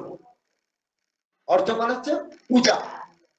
পূজাটা কি করে করবো না, পূজা করতে হয় ভগবানের বিগ্রহতে তুলসী ফুল এইসব দিয়ে পূজা করতে হবে, সেখানে বিভিন্ন নৈবেদ্য দিয়ে তার সেবা করতে হবে। এটা তো পূজা, অর্চনা ভক্তি যেটাকে বলা হয়, অর্চনা। হ্যাঁ, এই হচ্ছে অর্চনা ভক্তি, ভগবানের দিব্য অর্চনা মানে পূজা। ভগবানকে পূজা করতে হবে, গুরুকে পূজা করতে হবে, নিত্য নৈমিত্তিক কর্ম হিসাবে এগুলো আমাদের রাখতে হবে প্রত্যেকদিন। হ্যাঁ, স্নান করার পর আমাদের দৈনিক গুরু গোবিন্দের চরণেতে আমাদের ফুল তুলসী পাতা দিয়ে অর্চন করতে হবে, বিভিন্ন ভোগ নৈবেদ্য দিয়ে সেই নৈবেদ্য প্রসাদ আমাদের পেতে হবে। এইভাবে অর্চন ভক্তিতে আমাদেরকে যুক্ত হতে হবে। আর তারপরে হচ্ছে বন্দনা অর্চন ভক্তি, বন্দনা বন্দনা বন্দনা অক্রুত। তারপরে হচ্ছে বন্দনা ভক্তি। বন্দনা ভক্তি মানে হচ্ছে নমস্কার করা বা প্রণাম করা বা স্তুতি করা। যেমন আমাদের যে আমরা যে নির্মল ভগবানের যে দশশ্লোক পাঠ করছি, জ্ঞান স্বরূপঞ্চ হরের অধীনম শরীর সংযোগ বিয়োগ যোগ্যম অনুভূতি জীবম প্রতিদেহ ভিন্নম জ্ঞাতৃত্ববন্তম জগনন্ত মাহু ইত্যাদি যে পাঠগুলো আমরা করি। আবার ভাগবতে যেমন গজেন্দ্র স্তবে আমরা আছে না, ব্যবস্থিত বুদ্ধা সমাধায় মনোরীতি যজাপ পরম যাক্যম প্রাক জন্মন্নম শিক্ষিতম ওম নমো ভগবতে তস্मै যত এতৎ চিদাত্মকম পুরুষায়া দিবিজায় পরে ছায়া ভিধিমতি। এইসব যে স্তব গুলো রয়েছে, হ্যাঁ, এগুলো হচ্ছে বন্দনা ভক্তির মধ্যে পড়ে। ভগবানকে স্তব স্তুতি করা, সকাল সন্ধ্যে তাকে স্তব স্তুতি করতে হবে এবং নমস্কার করা। মন্দিরে এসে গুরুদেবকে গোবিন্দকে এসে মাথা নত করা নিচে, হ্যাঁ, সেটাগুলো সব স্তুতির মধ্যে পড়ে, সেগুলো সব ওই বন্দনা ভক্তির মধ্যে পড়ে। এই গেল। তার উপরে কি দাস্য, তাই তো, দাস্য ভক্তি। এখন দাস্য ভক্তিটা কি? এগুলো কিন্তু পর্যায়ক্রমে, জানেন তো, বুঝতে পারছেন? মানে একটার পর উপর আর কি, উপর ধাপ, মানে ভক্তগুলো আচরণ করতে করতে উপরে পড়ে যাচ্ছে। হ্যাঁ, মানে এগুলো আচরণ করতে করতে এখন আবার দাস্য ভক্তিতে, এইবারে কিন্তু এই এত সকল ভক্তির উপরে সব থেকে দাস্য ভক্তিতে চলে গেল, অনেক উঁচুতে উঠে যাবে। দাস্য ভক্তিটা কি? ভগবানের চাকর আমরা। জীবের স্বরূপ হয় নিত্য কৃষ্ণের দাস, আমরা ভগবানের চাকর, কিঙ্কর। হ্যাঁ, চাকরের কাজ কি? ভগবানের আদেশ পালন করা। মালিকের আদেশ যদি না পালন করি তাহলে কি হবে? মার খেতে হবে, ডান্ডা, নাকি? সেরকম দেখছেন না, আমরা ভগবানের চাকর বটি, কিন্তু আমরা নিজেকে চাকর না করে আমরা অহংকার মধ্যে মত্ত হয়ে আমরা ভাবছি আমি সংসারের মালিক। সেই জন্য আমাদেরকে দুঃখ কষ্ট পেতে হয়। যখন দুঃখ কষ্ট হয় তখন বলে ভগবান বলে আর কিছু নাই, ভগবানের চোখ নাই রে, তাই বলি না, আমরা বলি না ভগবানের চোখ নাই। এই যখন দেখবেন আমাদের সব চাষবাস করে, তখন খুব বৃষ্টি হয়, তখন বলে আর ভগবানের আর দয়া নাই রে, ভগবানের দয়া নেই। তা আমরা ভগবানের জন্য কি করলাম? ভগবান দয়া করবে আমাদেরকে? ভগবান তো আমাদের দয়া করেছে, আমাদের সুন্দর শরীর দিয়েছে, হ্যাঁ, মা বাবা দিয়েছে, আত্মীয় স্বজন দিয়েছে, তাদের সমস্ত ভালোবাসা তো যে ভগবান তাদের মধ্যে আমাদেরকে ভালোবাসছেন। তো স্ত্রী পুত্র সবাই নিয়ে তো আমরা বেশ দিন পড়ে গেছি ভগবানকে ভুলে। তো ভগবানকে তো ভুলেও আমরা ডাকি না। আর কি না, আমরা দুবেলা একটু ধূপ জ্বালিয়ে আমরা ভগবানকে একদম কিনে নিয়ে যাই। দুবেলা একটু ধূপ জ্বালিয়ে ওই একবার দুবার আদেশন করে দিলাম, ব্যাস চলো ভগবান এবার আমার গোলাম হয়ে যাক। এইরকম যদি ভক্তি হয় তাহলে আর কি করে হবে? ওই তো, হ্যাঁ, যারা দাসগিরি করেছে তারা বলছেন মেরে তো গিরিধারী না করো দুসরঙ্গ কই। কে বলেছে? মীরাবাই। মেরে চক্কর রাখে জি, মেরে চক্কর রাখে জি। হে প্রভুজি, তুমি আমাকে চাকর রাখো। রাজরানী মীরা ভিখারিণী। চিন্তা করুন, দেখুন ভগবানের চাকর চাকরানি কেটেছে। হ্যাঁ, রূপ সনাতন, এরা তো উজিরের, এরা তো জমিদার, এনারা তো জমিদারের প্রধানমন্ত্রী ছিলেন আর একজন ক্যাশিয়ার ছিলেন। তারা এসে মাথা নেড়া করে, হ্যাঁ, সামান্য বেশভূষা ধারণ করে ভিক্ষা অবলম্বন করে গিয়ে ভগবানের ভজনা করেছে, ভগবানের চাকর হিসাবে। এনারা দেখিয়ে দিয়েছেন, লালা বাবু দেখিয়ে দিয়েছেন এত বড় জমিদার চাকরগিরি করে।